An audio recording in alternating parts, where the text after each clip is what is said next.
వ్యాప్తంగా జరుగుతున్నటువంటి రైతుల నిరసనలు ఏవైతే ఉన్నాయో వాటి గురించినటువంటి ఆ విషయాలే ఇవాళ దేశవ్యాప్తంగా భారతదేశంలో కనబడుతున్నటువంటి ప్రధాన అంశంగా రైతుల యొక్క నిరసనలు, రైతుల యొక్క ఉద్యమం ఏ రకంగా ఉంది, తర్వాత అది ఏ వైపుగా ప్రయాణం చేస్తున్నది అనేటువంటిదే ప్రధానంగా మనం చర్చించవలసినటువంటి అంశంగా మనము ఇవాళ కేంద్ర రైతు చట్టాలు, వివాదాలు, అంశాలు, నిరసనలు, పరిష్కారాలు అనేటువంటి అంశాన్ని మనం ఎన్నుకోవడం జరిగింది. గతంలోనే తెలంగాణ జనవేదిక ఈ అంశానికి సంబంధించినటువంటి విషయం మీద చర్చించినప్పటికీ ఇంకా కూడా లోతుగా విశ్లేషించవలసినటువంటి అవసరం ఎంతైనా ఉంది అనేటువంటి భావించి ఈ యొక్క అంశాన్ని మనం ఎన్నుకోవడం జరిగింది.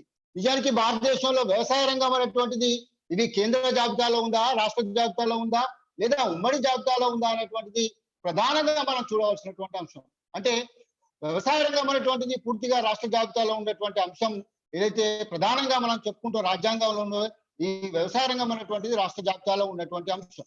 కానీ ఇవాళ కేంద్రము చట్టాలు చేయడం వల్ల ఈ చట్టాలు అనేటువంటివి రేపు న్యాయస్థానాల్లో చెల్తాయా చెల్లాయా అనేటువంటిదే ప్రధానమైనటువంటి అంశంగా ప్రొఫెసర్ జీవీ రెడ్డి గారిని కూడా దీని మీద విశ్లేషించవలసిందిగా నేను కోరుకుంటూనే, ఇవాళ 3 చట్టాలు ఏవైతే ఉన్నాయో, ఏవైతే ప్రధానంగా నిత్యావసరాల నిల్వల చట్టం కానీ, కాంట్రాక్ట్ వ్యవసాయ చట్టం కానీ, లేదా ధరకు సంబంధించినటువంటి ఎక్కడైనా కూడా వస్తువులను ధర వస్తే ఎక్కడైనా అమ్ముకోవచ్చు రైతు అనేటువంటి ఈ 3 చట్టాలు ఏవైతే ఉన్నాయో, ఈ 3 చట్టాలు గతంలో ఉన్నప్పటికీ ఇప్పటికీ కూడా కాంట్రాక్ట్ వ్యవసాయం అనేటువంటిది ఈ దేశంలో కొన్ని రాష్ట్రాల్లో చాలా స్పష్టంగా కొనసాగుతూనే ఉండేటువంటి అంశం మనకు తెలుసు. అయితే దీన్ని ఒక చట్టంగా మాత్రం లేకుండానే ఇవాళ పెప్సీ కోలా అనేటువంటిది ఆలుగడ్డల ఉత్పత్తి లోపల వాళ్ళు కాంట్రాక్ట్ తీసుకొని పెప్సీ కోలా అనేటువంటి కంపెనీ ఆలుగడ్డలను ఉత్పత్తి చేస్తున్నటువంటి అంశం మనకు తెలిసినటువంటి. ఒకప్పుడు నిజాం చెరుకు ఫ్యాక్టరీ ఆంధ్రప్రదేశ్ లో ఉమ్మడి చెరుకు ఫ్యాక్టరీ ఏదైతే ఉందో, ఆ నిజాం ఫ్యాక్టరీ ఏదైతే ఉందో చెరుకు రైతులు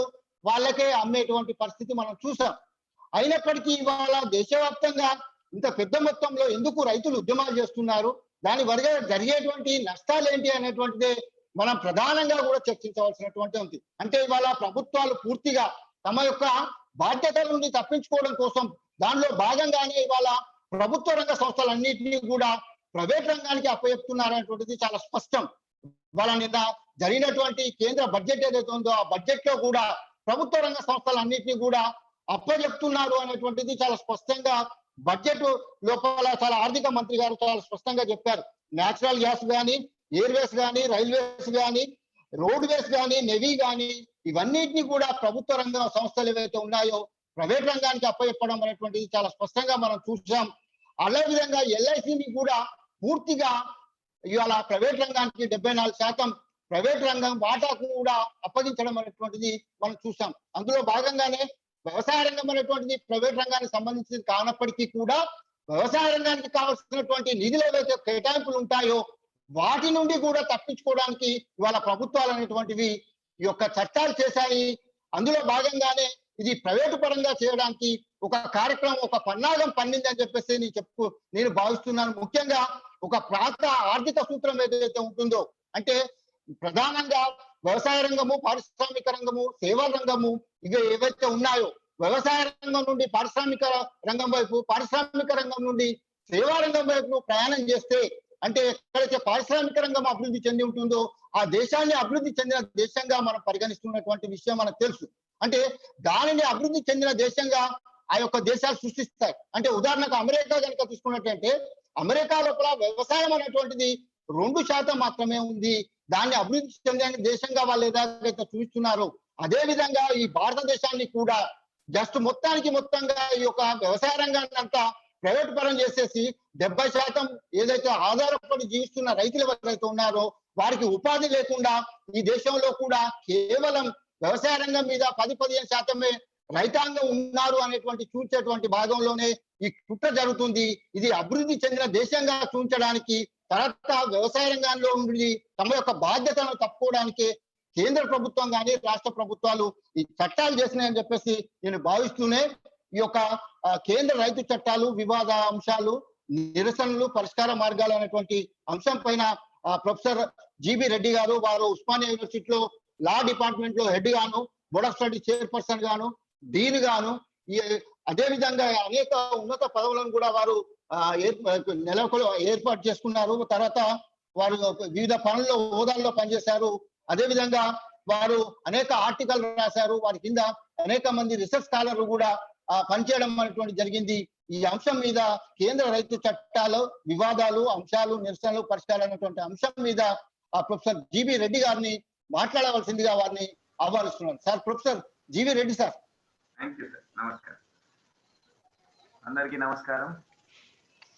ముఖ్యంగా తెలంగాణ జనవేదిక వారు ఇంత మంచి అవకాశం ఇచ్చినందుకు నేను వారికి ధన్యవాదాలు చెప్పుకుంటున్నాను. అదేవిధంగా నన్ను ఈ సభకు ఆహ్వానించిన శ్రీ రామరావు గారు, శ్రీ ఆకుతోట శ్రీనివాసులు గారు, శ్రీ మనోజ్ రెడ్డి గారు, మిగతా మిత్రులందరూ, మీ అందరికీ ముందుగా నా ధన్యవాదాలు. ఇంతకుముందే మీరు చెప్పినారు ఈ అంశం మీద కొన్నిసార్లు చర్చించుకోవడం జరిగింది అని చెప్పి. సో ఈ విషయం నా బాధ్యతను ఇంకా పెంచుతుందని నేను భావిస్తా ఉన్నా. ఎందుకంటే ఈ ఉన్నదాన్నే మళ్ళీ మళ్ళీ చెప్పడం కాకుండా ఏదో ఒక కొత్త కోణంలో కొత్త విషయాన్ని చెప్తే, చర్చించుకుంటే ఇది ఉభయ కుశలోపరిగా ఉంటుందని భావిస్తా ఉన్నా. మీ అందరికి తెలిసిందే, ఈ 3 కేంద్ర వ్యవసాయ చట్టాలు ముందు ఒక ఆర్డినెన్స్ రూపంలో తీసుకుని వచ్చి తర్వాత దాన్ని మళ్ళీ సెప్టెంబర్లో పార్లమెంటు ద్వారా ఆమోదించుకొని నెక్స్ట్ 5th జూన్ 2020 నుంచి అమల్లోకి వచ్చినట్టు దాన్ని ప్రకటించినారు, చట్టంలోనే ప్రకటించుకున్నారు. 3 చట్టాలు ఏవో అందరికీ తెలుసు. నేను ఒక చిన్న నా సొంత ఉదాహరణ చెప్పదలుచుకున్నా. ఇన్ఫాక్ట్ దాదాపు ఒక 20 రోజులు నేను ఈ 26 జనవరి అప్పుడు కూడా ఢిల్లీలోనే ఉన్నా, ఒక పని మీద ఉన్నాను. అక్కడ I had an occasion to interact with many people from Punjab, Haryana and other states. ఆ 26 జనవరి రోజు కూడా జరిగిందంతా చూస్తూనే ఉన్నాం దగ్గర నుంచి.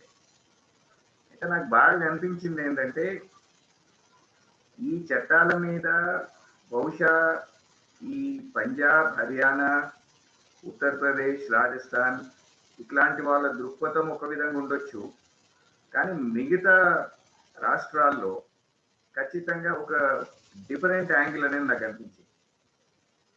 చాలా మంది క్రిటిసైజ్ చేసిన సందర్భాలు కూడా ఉన్నాయి. ఎందుకంటే ఈ ఓన్లీ పంజాబ్ ఫార్మర్సా, ఏపీ వాళ్ళు గారా, కేరళ వాళ్ళు గారా, తెలంగాణ వాళ్ళు గారా అనేది కూడా అంటే ఇది ఒక అంశం. ఇప్పుడు మనం జనరల్గా ఏమంటామంటే హియర్ ది అదర్ సైడ్ అంటాం కదా లాలో. అందరిది విన్న తర్వాత నిర్ణయం తీసుకోవాలి.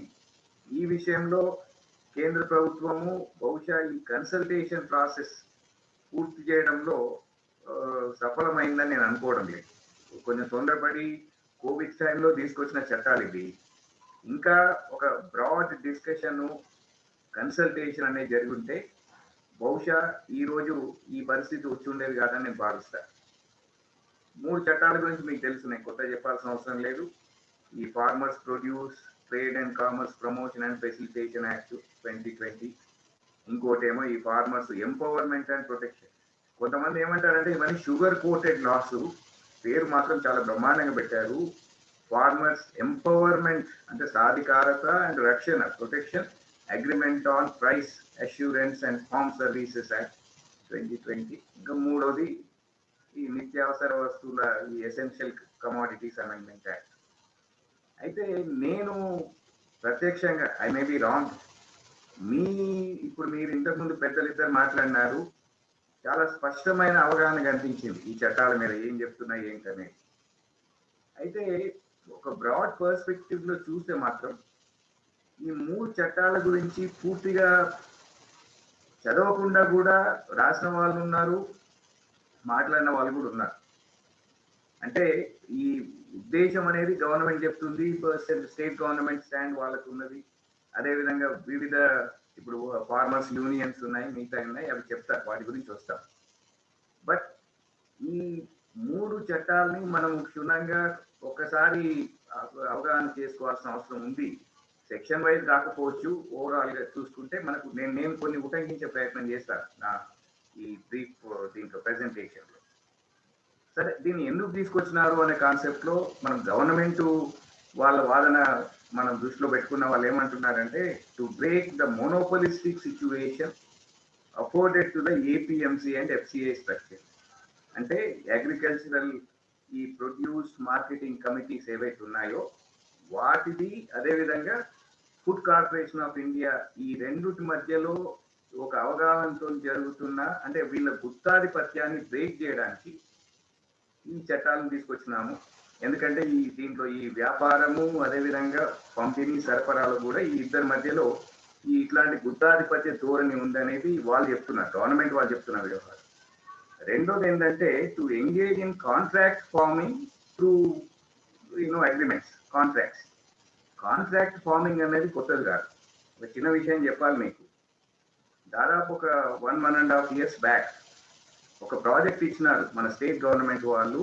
ఈ అగ్రికల్చరల్ ఈ ప్రొడ్యూస్ మార్కెటింగ్ యాక్ట్ ఏదైతే ఉందో దాన్ని మళ్ళీ మొత్తం సవరించాలని చెప్పి గవర్నమెంట్ వాళ్ళే ఒక ప్రతిష్టాత్మకమైన యూనివర్సిటీకి ఇచ్చారు.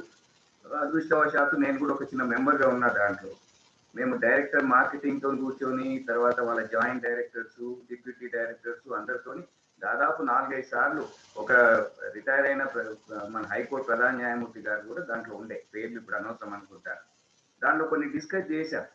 ఈ చట్టం గురించి చేస్తున్నప్పుడు నాకు అనిపించింది ఏంటంటే ఈ కాంట్రాక్ట్ ఫార్మింగ్ అనేది మన దగ్గర కూడా ఉండింది.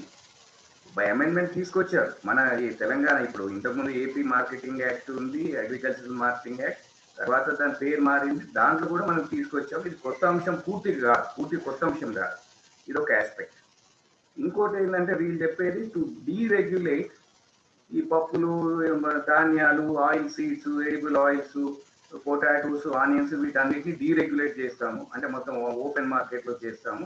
హోర్డింగ్ అంటే దీన్ని మొత్తం ఈ దాచిపెట్టడం లేకుండా, బ్లాక్ మార్కెటింగ్ లేకుండా తీసుకొస్తామని ఈ ఉద్దేశంతో మేము తీసుకొచ్చినామని గవర్నమెంట్ వాళ్ళ స్టాండ్, వాళ్ళు వేరే ప్లాట్ఫామ్స్ చెప్పడం జరిగింది.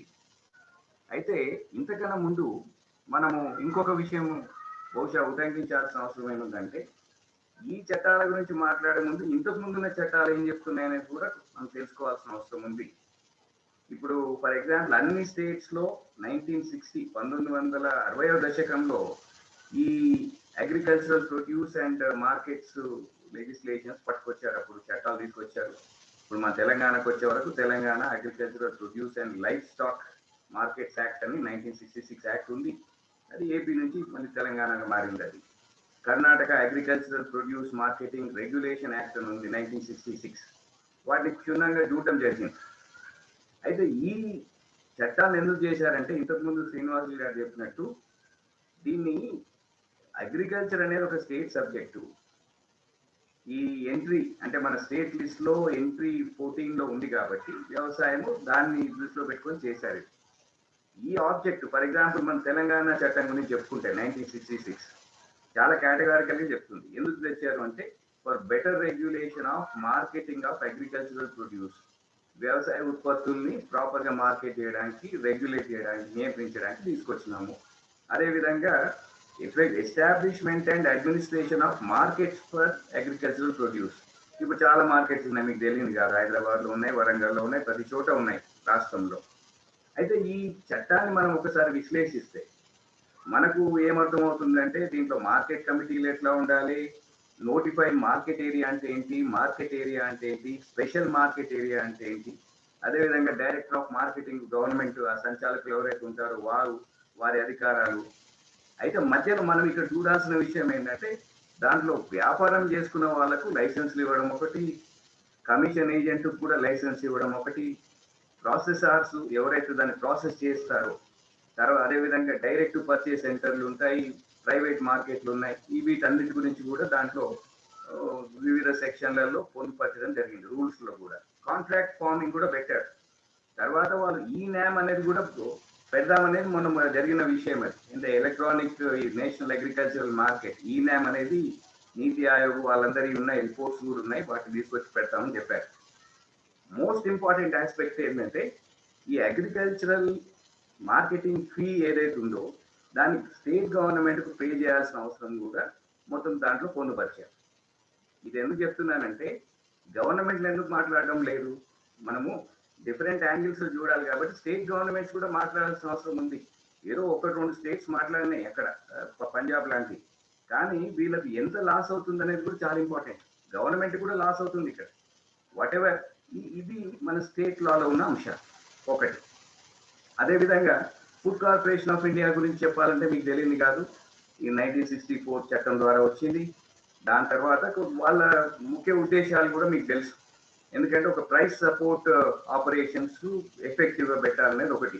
అంటే మన రైతుల యొక్క హక్కుల్ని పరిరక్షించుకోవడానికి ఇప్పుడు మినిమం సపోర్ట్ ప్రైస్ అని చెప్తున్నాం. ఇంతకుముందు రామరావు గారు చెప్పారు ఏంటంటే 150%, అంటే 1.5 times ద యాక్చువల్ కాస్ట్ వాళ్ళకి ఇవ్వాలనేది. దాంట్లో ఇప్పుడు even food corporation of India వాళ్ళు కూడా అదే పెడతా ఉన్నారు జనరల్గా, మినిమం సపోర్ట్ ప్రైస్ అట్లాంటి ఇవ్వడానికి. అదేవిధంగా పీడిఎస్, ఇప్పుడు పబ్లిక్ డిస్ట్రిబ్యూషన్ సిస్టము లేకపోతే టార్గెటెడ్ పబ్లిక్ డిస్ట్రిబ్యూషన్ సిస్టమ్, ఈ రెండుకి సంబంధించి కూడా వీటిని డిస్ట్రిబ్యూట్ చేసే బాధ్యత మనము ఈ మన ఫుడ్ కార్పొరేషన్ ఆఫ్ ఇండియా ద్వారా తీసుకోవడం జరిగింది. అదేవిధంగా ఈ ఆపరేషనల్ లేకపోతే ఈ బఫర్ స్టాక్స్ కూడా మెయింటైన్ చేసుకోవాలి కదా. వేర్ హౌసెస్ కానీ ఈ గోడౌన్స్ కానీ వీటన్నిటిని ఎఫ్సిఐ చేస్తూ ఉంటుంది. అయితే అవసరం ఉన్నదానికన్నా ఎక్కువ తీసుకుందనేది కూడా కొన్ని స్టాటిస్టిక్స్ చెప్తాయి అవసరాలను బట్టి. అంటే రైతుల ఇంట్రెస్ట్ ప్రొటెక్ట్ చేయడానికి ఒక్కొక్కసారి అవసరమైన దానికన్నా ఎక్కువ ఫుడ్ స్టాక్స్ కూడా వీళ్ళు స్టోర్ చేయడం జరిగింది.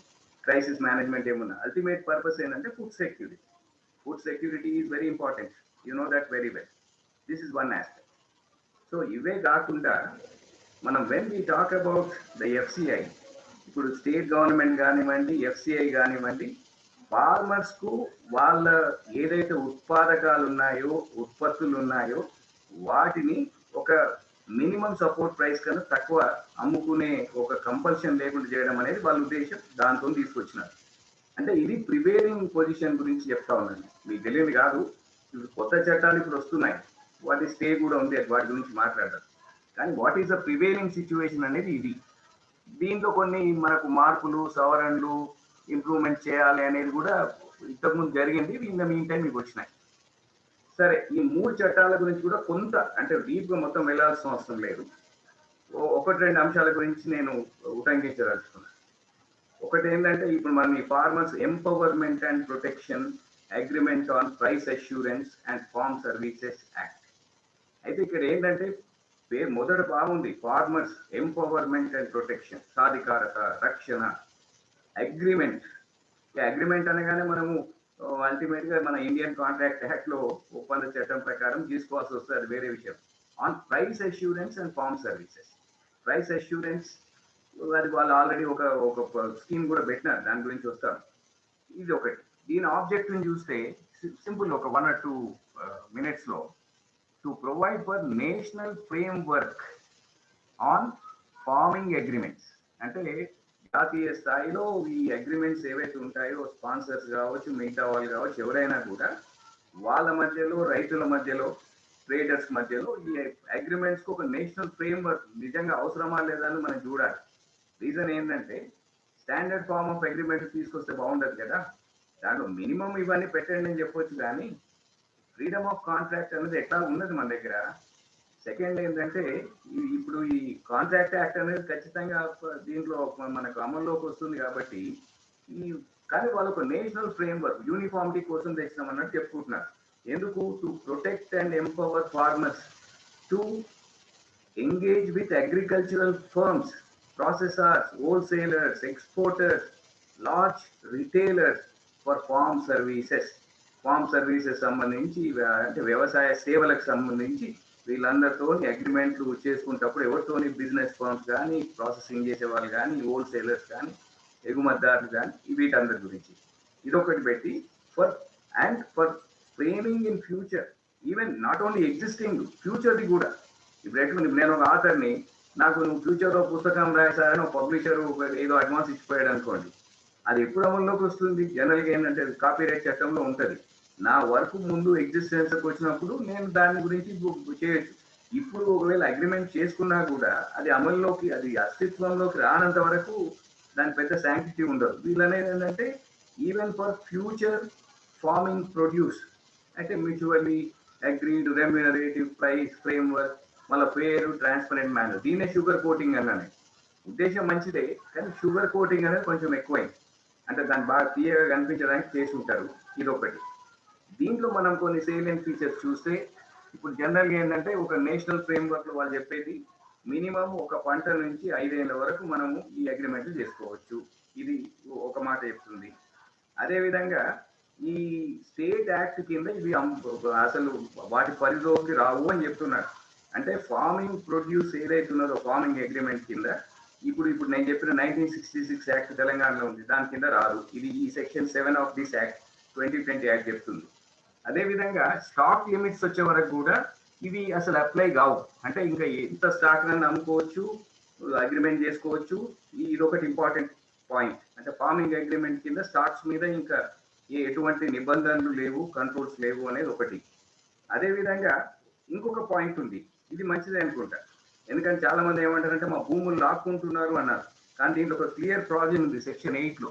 వాళ్ళు ఏం చెప్తారంటే sponsors are prohibited from acquiring ownership rights or making permanent modification in farmers land. ఈ అగ్రిమెంట్ చేసుకున్నప్పుడు దీనిలో ఈ ల్యాండ్ రైట్స్ తీసుకోవడానికి లేదు, అదేవిధంగా దాంట్లో పర్మనెంట్ గా చేంజ్లు కూడా చేయడానికి లేదు. ఒకవేళ చేసినా కూడా ఒక క్లాజ్ ఏం చెప్తుందంటే ఈ అగ్రిమెంట్ అయిపోయిన తర్వాత అది మన ఫార్మర్కే చెందుతుంది అనేది ఒకటి చెప్తున్నారు సెక్షన్ 8లో.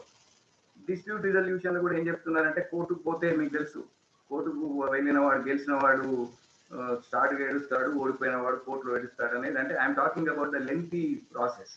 అందుకోసం వాళ్ళు ఏం చెప్పారంటే ముందు కన్సిలియేషన్ చేసుకోండి, ఆ సెటిల్మెంట్ మన ఈ సబ్ డివిజనల్ మ్యాజిస్ట్రేట్ చేసుకుంటాడు, దాని తర్వాత కలెక్టర్ దాకా పోతుంది. కలెక్టర్ ఇచ్చింది ఒక డిగ్రీ, సివిల్ కోర్టు డిగ్రీ లాగా తీసుకోమని చెప్తున్నారు. ఇంతవరకు బాగానే ఉంది. ఇంకొక పాయింట్ కూడా చెప్పాడు, no action for recovery of any amount due in pursuance of an order passed under so and so initiated against the agricultural land of the farmers. అంటే ల్యాండ్ అంటే ఒక ఛార్జ్ కింద పెట్టడానికి లేదు అని పెట్టారు. ఆ స్టేజ్ వచ్చినప్పుడు ఏం వస్తుందో చెప్పడం కష్టం.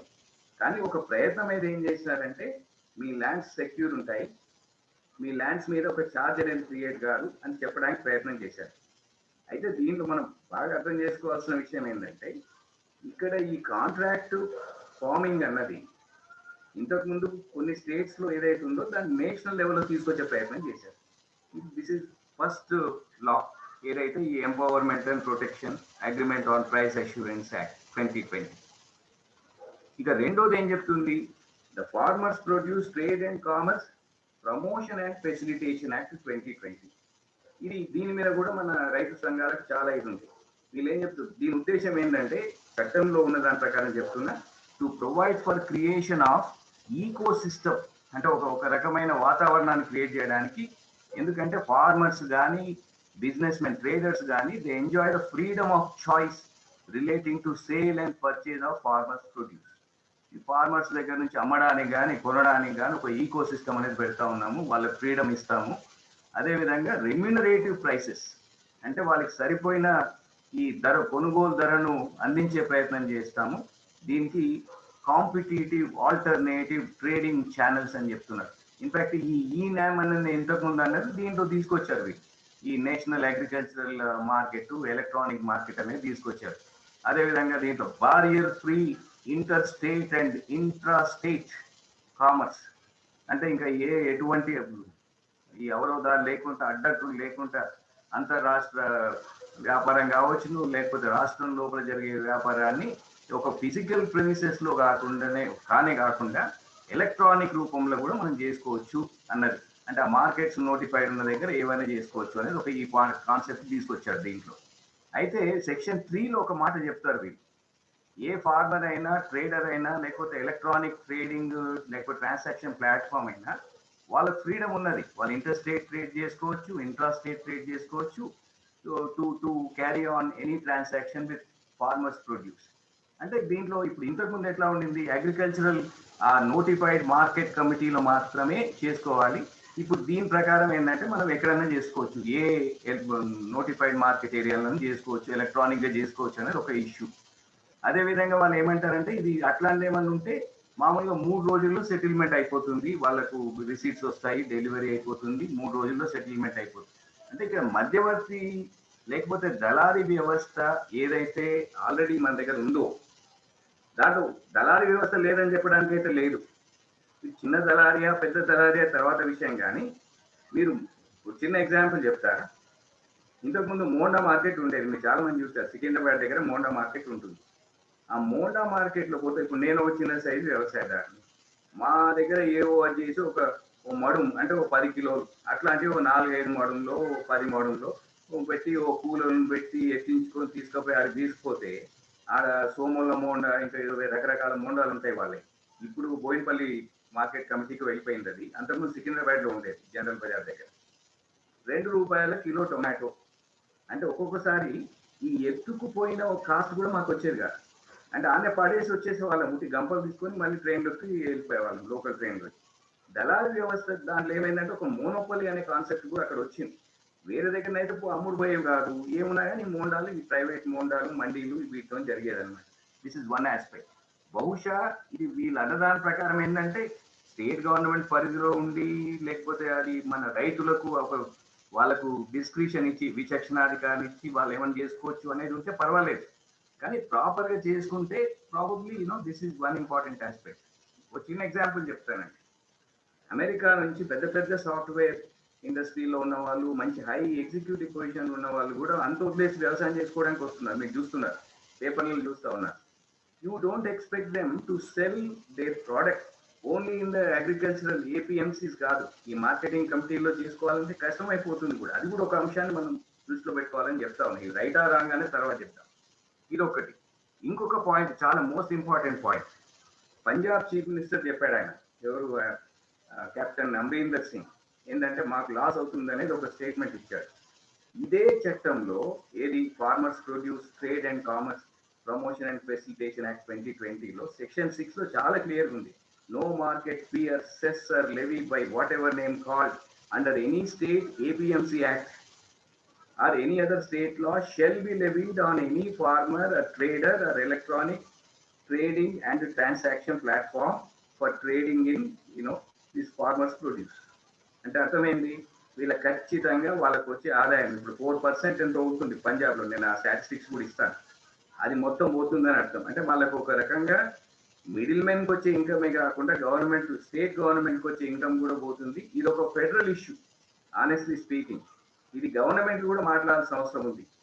వీళ్ళు గవర్నమెంట్కి ఎవరు కాంపెన్సేట్ చేయాలి మరి ఇట్లాంటి జరిగినప్పుడు? సెంట్రల్ గవర్నమెంట్ చేస్తుందా? జిఎస్టీ విషయంలో వీళ్ళకి వచ్చే షేర్ వీళ్ళకి ఇవ్వమంటేనే లాస్ట్ టైం ఏమన్నారు, మీరు లోన్స్ రేట్ చేసుకోండి మీకు పర్మిషన్ ఇస్తున్నామన్నారు. అట్లాంటి పరిస్థితుల్లో ఇన్ఫాక్ట్ ఈ వాయిస్ రేజ్ చేయాల్సింది స్టేట్ గవర్నమెంట్ కూడా. మిగతా పాలిటిక్స్ పక్కన పెట్టి any state government, I'm not talking only about our state government, state governments are at a loss as far as this section is concern. ఈ point ఒకటి మనం అర్థం చేసుకోవాల్సిన అవసరం ఉంది. అయితే వాళ్ళు ఏమన్నారంటే ఈ ప్రైసింగ్ దానికోసం ఒక సిస్టమ్ను పెడుతున్నాం మేము, price information and market intelligence system, PIMIS అనేది ఒకటి పెడతాము. సెంట్రల్ గవర్నమెంట్ దాన్ని డెవలప్ చేస్తుంది. అంటే ఈ మార్కెట్ రేట్లు ఏవైతున్నాయో వాటి మీద ఒక కన్ను ఉంచుతాం మేము, దాంట్లో ఏమైనా అవకతవకలు ఉంటే చూస్తామనేది ఒక కాన్సెప్ట్. ఇది రెండో చట్టం అండి. ఇక మూడో చట్టం వచ్చే వరకు మీకు తెలుసు, ఎసెన్షియల్ కమోడిటీస్ అమెండ్మెంట్ యాక్ట్ 2020. దీంట్లో కొత్త సెక్షన్ పెట్టినారు 1A అని చెప్పి. వాళ్ళు ఏమంటారంటే ఈ deregulation of supply of food stuffs కూడా పెట్టినారు ఆ సెక్షన్లో. ఏమంటారు, supply of food stuffs including cereals etcetera etcetera may be regulated only under extraordinary circumstances. అసాధారణ పరిస్థితుల్లో మాత్రమే ఈ స్టాక్ హోల్డింగ్ దగ్గర కంట్రోల్ ఉంటుంది తప్ప అదర్వైజ్ ఈ సప్లై మీద ఎటువంటి ఇది లేదు.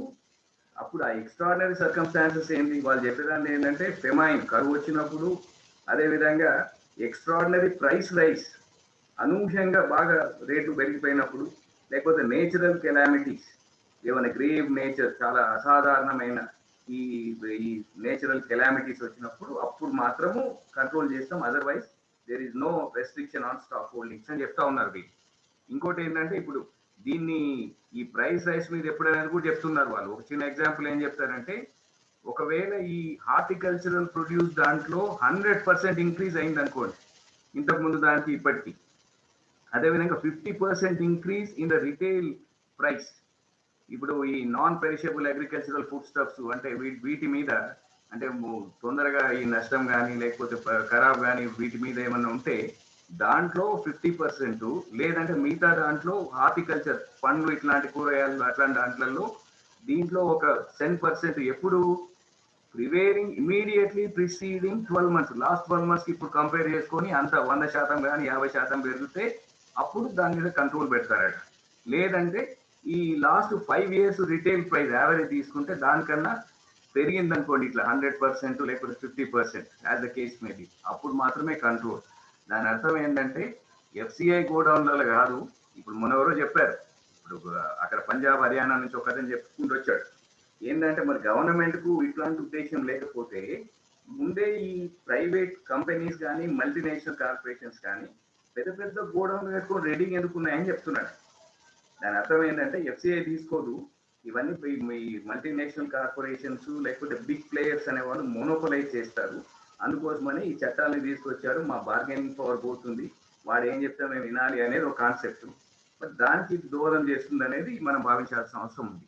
ఇది ఒక ఇంపార్టెంట్ ఆస్పెక్ట్. అయితే దీనికి ఇంకొక ఎక్సెప్షన్ కూడా ఇచ్చినాడు, పబ్లిక్ డిస్ట్రిబ్యూషన్ సిస్టమ్, లేదంటే ఈ targeted public distribution system. Food security ఉంది కదా, ఇప్పుడు మనం చూస్తున్నాం ప్రతి ఆధార్ సెంటర్ దగ్గర పెద్ద పెద్ద సర్పెంటైన్ క్యూస్ ఉన్నాయి. దాని అర్థం ఏంటంటే దానికి ఏదో లింక్ చేసుకుంటేనే ఆ రేషన్ కార్డుకు దానికి అప్పుడు వాళ్ళకు వస్తుంది. చాలా మంది బిలో పావర్టీ లైన్ లో ఉన్నమాట వాస్తవం. బార్గెనింగ్ పర్చేసింగ్ పవర్ పెరిగింది అంటారు, కానీ food security is a big issue even today. అట్లాంటప్పుడు ఏమవుతుందంటే ఈ ఎసెన్షియల్ కమోడిటీస్ దేని కింద నియంత్రణ అనేది మొత్తం పోయే అవకాశాలు ఉన్నాయి. దీనికి మాత్రం ఎగ్జాంప్ట్ చేస్తామంటున్నారు, అది చూడాల్సిన అవసరం. ఇది ఒక ఇంపార్టెంట్ పాయింట్. మళ్ళీ వాల్యూ చైన్ పార్టిసిపెంట్ అని ఇంకొకటి వాళ్ళకి ఇచ్చి ఆ వాల్యూ చైన్ పార్టిసిపెంట్లకు కూడా ఇది వర్తించదు అని చెప్తా ఉన్నారు. బట్ ఎనీవే ఇది 3వ చట్టం. ఇవి చెప్పాల్సిన అవసరం వచ్చింది, మీకు కొంచెం బోరింగ్ ఉన్నా కూడా నేను చెప్పాల్సిన అవసరం వచ్చింది ఏంటంటే ఈ దాంట్లో కొన్ని అంశాలు అటు ఉన్నాయి, కొన్ని ఇటు ఉన్నాయి, వాటి మనం హోలిస్టిక్ కూడా చూడాల్సిన అవసరం ఉంది అనేది ఒకటి. ఇప్పుడు కాంట్రోవర్సీకి వద్దాం.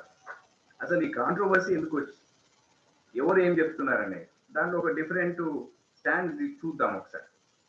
First let's look at farmers కానీ, రైతులు కానీ, రైతు సంఘాలు కానీ, వాళ్ళ స్టాండ్ ఏంటంటే ఒక 2-3 పాయింట్లు. ఒక పాయింట్ వాళ్ళు ఏం చెప్తున్నారు, పెద్ద కంపెనీలు వస్తాయి అగ్రికల్చరల్ ప్రొడ్యూస్ మార్కెట్లలో, వాళ్ళు వచ్చి మోనోపలి గుత్తాధిపత్యం చెలాయిస్తారు, వాళ్ళే ఈ అనేది ఫిక్స్ చేసుకుంటారు, అది కూడా తక్కువ ఫిక్స్ చేస్తారు, ఆ విధంగా మాకు నష్టం కలిగిస్తారు. అంటే ఈ పాయింట్ మోనోపలైజ్ చేస్తారు అన్న దాని దగ్గర సరే యాజ్ ఎ లా స్టూడెంట్ నేను ఒక మాట చెప్పొచ్చు, ఏంటంటే కాంపిటీషన్ లా ఉంది కదా 2002, దాని ప్రకారం దాన్ని ఛాలెంజ్ చేయొచ్చు కదా. అంటే అన్ని everything depends on facts and circumstances of the case. వీళ్ళ అప్రిహెన్షన్ మనం అంత ఈజీ కొట్టివేయడానికి వీలు లేదు. ఇది ఒక పాయింట్. రెండోది ఏంటంటే వీళ్ళ స్టాండ్, రైతుల స్టాండ్ ఏంటంటే they will lose they bargaining power. పెద్ద కార్పొరేషన్ వస్తే ఇప్పుడు మీరు అన్నట్టు ఇంతకుముందు చెప్పారు, పెప్సీ కోలా వాళ్ళు వచ్చారు, ఇంకెవరో వచ్చారు, లేకపోతే బేయర్ వాడు వచ్చాడు, ఇంకో ఏదో పెద్ద కంపెనీ మోన్సాంటో వాడు వచ్చాడు. వీళ్ళందరూ వచ్చినప్పుడు వాళ్ళతో బార్గెనింగ్ పవర్ నిజంగా మన దగ్గర ఉండదు. ఆనెస్ట్లీ స్పీక్, ఈ ఇంతకుముందు ఒకసారి వైఎస్ఆర్ సీఎం ఉన్నప్పుడు గవర్నమెంట్ మూవ్ ఇన్ఫాక్ట్ ఏ కన్స్యూమర్ కంప్లైంట్ అగేన్స్ట్ మోన్సాంటో, ఈ బీటీ కాటన్ ఆ రేట్లు పెరిగినప్పుడు సీడ్స్ వాళ్ళ గవర్నమెంట్ ఫేవర్ ఒక ఆర్డర్ తెచ్చుకున్నారు, ఎందుకంటే ఇది మోనోపలైజ్ అవుతుంది అనే ఉద్దేశంతో. ఆ కాలంలో అన్పెయిడ్ ట్రేడ్ ప్రాక్టీస్. ఇప్పుడు అట్లాంటి గవర్నమెంట్స్ ఉన్నాయా లేవా అనేది మనం కొంచెం ఆలోచించుకోవాల్సిన విషయం. ఏదైనా వాళ్ళు అందరి దృక్కోణం చూడాల్సిన అవసరం ఉంది కాబట్టి అదొక ఆస్పెక్ట్. ఇంకొక మూడోది ఏంటంటే ఈ మార్కెట్లను ప్రైవేట్ ట్రేడర్స్ వదిలేస్తే రైతుల యొక్క వాళ్ళ భయం ఏంటంటే అది కూడా ఏం ఫీ లేదు. ఇప్పుడు వీళ్ళు ఇంతకుముందు కనీసము ఈ అగ్రికల్చరల్ ప్రొడ్యూస్ మార్కెటింగ్ యాక్ట్ కింద, ఏపీఎంసీ యాక్ట్, లేకపోతే తెలంగాణ ఈ మార్కెటింగ్ దీని యాక్ట్ కింద ప్రతి ఒక్కరికి ఇంత డిపాజిట్ పెట్టాలి, ఇంత పే చేయాలనేది ఉండేది. ఈ ఫీ స్ట్రక్చర్ చాలా పకడ్బందీగా పనిచేసింది. ఇప్పుడు వీళ్ళకి లేదు కాబట్టి వాళ్ళు ఏం చేస్తారు, మొత్తం గవర్నమెంట్ ఓవర్ సైట్ లేదు. ఇంతకుముందు ఏదో స్కీమ్ ఒకటి పెట్టారు అంతే ఉంది, కానీ గవర్నమెంట్ యొక్క పర్యవేక్షణ లేదు. కాబట్టి అప్పుడు ఏమవుతుంది, ఈ ట్రెడిషనల్ మార్కెట్లు మొత్తం బ్రేక్ అయిపోతాయి, కొలాప్స్ అయిపోతాయి అనేది వాళ్ళ వాదన. ఇంకొకటి వాళ్ళది ఇంకా most important act, minimum support price మనకు దొరకదు. Government will eventually stop buying our agricultural produce or farm produce at MSP, minimum support price అనేది వాళ్ళు ఫిక్స్ చేయరు. తర్వాత మా దగ్గర కొనరు కాబట్టి మేము ఖచ్చితంగా మాకు లాస్ అవుతుంది అనేది వాళ్ళ వాదన. ఇది పూర్తిగా కొట్టి పడేయడానికి వీల్లేని వాదన. ఖచ్చితంగా కొంత దీంట్లో మనకు బలం ఉందని మనం చెప్పగలదు. ఇది ఒకటి. సెంట్రల్ గవర్నమెంట్ ఏం చెప్తుంది, అసలు ఇవన్నీ మేము రైతులకు మేలు చేయడానికే చెప్తున్నాము, because shifting the terms in favour of farmers by getting rid of unscrupulous middle men and vested interest that distorted markets. మంచి లాంగ్వేజ్ ఏంటంటే మొత్తం ఈ మధ్యవర్తుల్ని వాళ్ళని ఏరి పారేసి, అదేవిధంగా వెస్టెడ్ ఇంట్రెస్ట్ స్వార్థ ఎలిమెంట్స్ ఏవైతే ఉన్నాయో వాళ్ళని కూడా పక్కకు పెట్టి మార్కెట్లను ఎవరైతే నాశనం చేస్తున్నారో మేము ఈ బారియర్స్ ఏమన్నా మొత్తం తీసేస్తున్నాం, అడ్డంకులు. ఫార్మర్స్ వాళ్ళు ఇష్టం వచ్చినట్టు అమ్ముకోవచ్చు, వ్యాపారం చేసుకోవచ్చు వాళ్ళ ప్రోడక్ట్స్ అనేది ఒక ఆస్పెక్ట్. అదే సెకండ్ పాయింట్ అదే అంటున్నారు, they facilitate barrier free trade of farm produce outside the markets notified under various state agricultural produce marketing committee. వీళ్ళు గవర్నమెంట్ నోటిఫై అయిందే కాకుండా చేసిందే కాకుండా బయట కూడా అమ్ముకోవచ్చు. ఈ లాస్ స్టేట్ లాస్ కు మనం కన్ఫైన్ కావాల్సిన అవసరం లేదు, ఎందుకంటే world is a global village అంటారు. వీళ్ళు అనేది ఏంటంటే మొత్తం నేషనల్ మార్కెట్ ఉంది కదా, ఈ న్యాయం ఉంది కదా అని ఒక concept. This is one. Third one ఏంటంటే ఈ ఇప్పుడు APMCs agricultural produce marketing committees ఏవైతే ఉన్నాయో దే బిహేవ్ ఇన్ కార్టెల్స్ అనేది గవర్నమెంట్ వాదన. కార్టెలైజేషన్ అయితే ఖచ్చితంగా అవుతుంది. ఇప్పుడు ఈ మధ్య ఒక స్టడీ చూశాను నేను 2010తో 12లో మొత్తం దాదాపు 90% ఆనియన్ అంతా ఒక ఫామ్ కొనేసింది అప్పుడు మహారాష్ట్రలో. ఏదో ఈ అగ్రికల్చరల్ ఏపీఎంసీ దానికి సంబంధించి అప్పుడు షార్టేజ్ వచ్చింది, ఇప్పుడు ఉల్లి కొండెక్కింది అదైందని అవి జోకులు కూడా వస్తూ ఉంటాయి. వాస్తవం కూడా జరిగింది అది. ఈ కార్టెలైజేషన్ జరుగుతుంది కాబట్టి ఇప్పుడు డిఫరెంట్ ప్లేయర్స్ ఉంటాయి, చాలా మంది ఉంటారు, చాయిస్ ఎక్కువ ఉంటుంది కాబట్టి కాదంటారు. అది కూడా చెప్పడానికి ఏం లేదు. ఈవెన్ మైక్రోసాఫ్ట్ లాంటి కంపెనీ మీద కూడా యాంటీ కాంపిటేటివ్ ప్రాక్టీస్ మీద ఆర్డర్స్ ఇచ్చిన సందర్భాలు ఉన్నాయి యూరోపియన్ యూనియన్ లో అక్కడ ఇక్కడ. ఇక్కడ కూడా కార్టలైజేషన్ కాదు, ఇవన్నీ ఒక గుంపుగా ఒక దగ్గరకు వచ్చి మొత్తం కొల్యూర్ గారు అనేది మనం చెప్పడానికి లేదు. This is one important aspect. ఇంకోటి ఏంటంటే కొల్యూజన్, అదే అదే ఆల్రెడీ సెట్, కొల్యూజన్ అనేది ఉంటుంది. అందుకోసమని దీన్ని కాకుండా చేయడానికి మేము ఈ లాస్ తీసుకొచ్చినామని చెప్తున్నాం. ఇంకా గవర్నమెంట్ ఒక స్ట్రాంగ్ పాయింట్ ఏంటంటే ఈ ట్రేడింగ్ నెట్వర్క్ పట్టుకొచ్చినాం మేము. ఇప్పుడు అంత ఎలక్ట్రానికే కదా, అది ఏం చేస్తుంది, ఫార్మర్స్ కు డైరెక్ట్ గా హెల్ప్ చేస్తుంది. వాళ్ళ ప్రొడ్యూస్ ను ఎక్కడైనా అమ్ముకోవచ్చు దేశంలో అనేది వాళ్ళ కాన్సెప్ట్. ఇది గవర్నమెంట్ వాదన, వాళ్ళ ఇన్ఫాక్ట్ దాన్ని ఏమంటారు స్టాండ్. ఇంకొకటి స్టేట్ గవర్నమెంట్లు ఎందుకు సపోర్ట్ చేస్తుంది, లేకపోతే వాళ్ళ వాదన ఏంటనేది కూడా మనం చూడాల్సిన అవసరం ఉంది. వాళ్ళు ఏమంటారంటే ఒకటి ఫిజికల్ రీజన్, ఫైనాన్షియల్ రీజన్. నేను చెప్పాను ఇప్పుడు ట్రెడిషనల్ గా ఏవైతే మండీస్ ఉన్నాయో అగ్రికల్చరల్ ప్రొడ్యూస్ మార్కెటింగ్ కమిటీస్, అప్పుడు ఏం చేస్తామంటే వాళ్ళు they are a source of revenue to the states. నేను ఇంతకుముందే చెప్పాను. ఇప్పుడు ఫర్ ఎగ్జాంపుల్ పంజాబ్ని తీసుకున్నారనుకోండి, వాళ్ళు ఏంటంటే దాదాపు 6% ఫీ తీసుకుంటారు. 3% మార్కెట్ ఫీ అంటారు, 3% రూరల్ డెవలప్మెంట్ ఫీ అని వీట్ ఏదైతే ఉన్నదో గోధుమ మీద తీసుకుంటారు వాళ్ళు 6%. అదేవిధంగా ఈ నాన్ బాస్మతి ప్యాడీ మీద కూడా దాదాపు 4.25% తీసుకుంటున్నారు. అంటే అది వాళ్ళు దాదాపు ఈ రెండు అంటే ప్యాడీ మార్కెట్ కానీ లేకపోతే గోధుమలకు సంబంధించి కానీ దాదాపు 50 to 60% బిజినెస్ అంతా వాళ్ళే చేస్తారు. That is the reason why ఇప్పుడు ఆ మధ్య క్రిటిసిజం కూడా వచ్చింది. ఈ ఫామ్ లాస్ వాళ్ళు ఎందుకు క్రిటిసైజ్ చేస్తున్నారు, ఈ ప్రైవేట్ సెక్టర్ లో కూడా ఇప్పుడు ఆమె హర్సిమ్రన్ కౌర్ ఎవరైతే రిజిగ్నేషన్ ఇచ్చారో అగ్రికల్చరల్ జూనియర్ మినిస్టర్, ఇన్ఫాక్ట్ వాళ్ళకు కూడా చాలా పెద్ద నెట్వర్క్ ఉంది, అది కూడా వాళ్ళకి సఫర్ అవుతుందని. సరే అది political aspect, but otherwise a certain income will be last. ఇది మాత్రం వాస్తవం. ఇది ఒక ఫెడరల్ అంశం, ఫిజికల్ ఫెడరలిజం లో చాలా ఇంపార్టెంట్ అంశం. ఇది ఆర్థిక ఇది సమాఖ్యవాదం ఏదైతే ఉందో దీనికి సంబంధించి ఒక మంచి అంశం. దీని మీద గవర్నమెంట్ కూడా పోట్లాడాల్సిన అవసరం ఉంది. మిగతా ఇష్యూస్ పక్కకు పెట్టి ఖచ్చితంగా హౌ డు యూ కాంపెన్సేట్, ఎందుకంటే agriculture state subject, trade and commerce అనేది కన్కరెంట్ సబ్జెక్ట్, దాని మీద కూడా మనం డిస్కస్ చేద్దాం.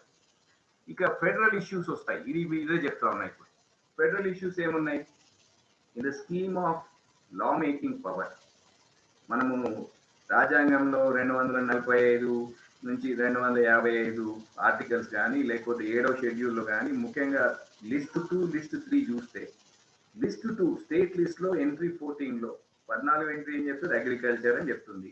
State list only state has power to enact laws on agriculture, అదొకటి. అయితే వీళ్ళు తెలివిగా ఏం చెప్తున్నారు, ఎవరు ఈ సెంట్రల్ గవర్నమెంట్ వాళ్ళు, మేము చేసిందంతా ఎంట్రీ 33లో చేస్తున్నాం. అది కన్కరెంట్ లిస్ట్, సమిష్టి లిస్ట్ ఏదైతే ఉన్నదో కన్కరెంట్ లిస్ట్, దాంట్లో లిస్ట్ 3లో ఎంట్రీ 33 కింద చెప్తున్నాం. దాంట్లో trade, commerce, production, supply and distribution of food stuffs etcetera etcetera, దాంట్లో మాకు ఎనఫ్ పవర్ ఉంది, మాకు ఖచ్చితంగా ఉంది కాబట్టి మేము చేస్తున్నాం అంటున్నాం. అయితే ఒక రాజ్యాంగ శాస్త్రం స్టూడెంట్గా విద్యార్థిగా మీకు తెలియదు కాదు, మీకు తెలిసి ఉంటుంది.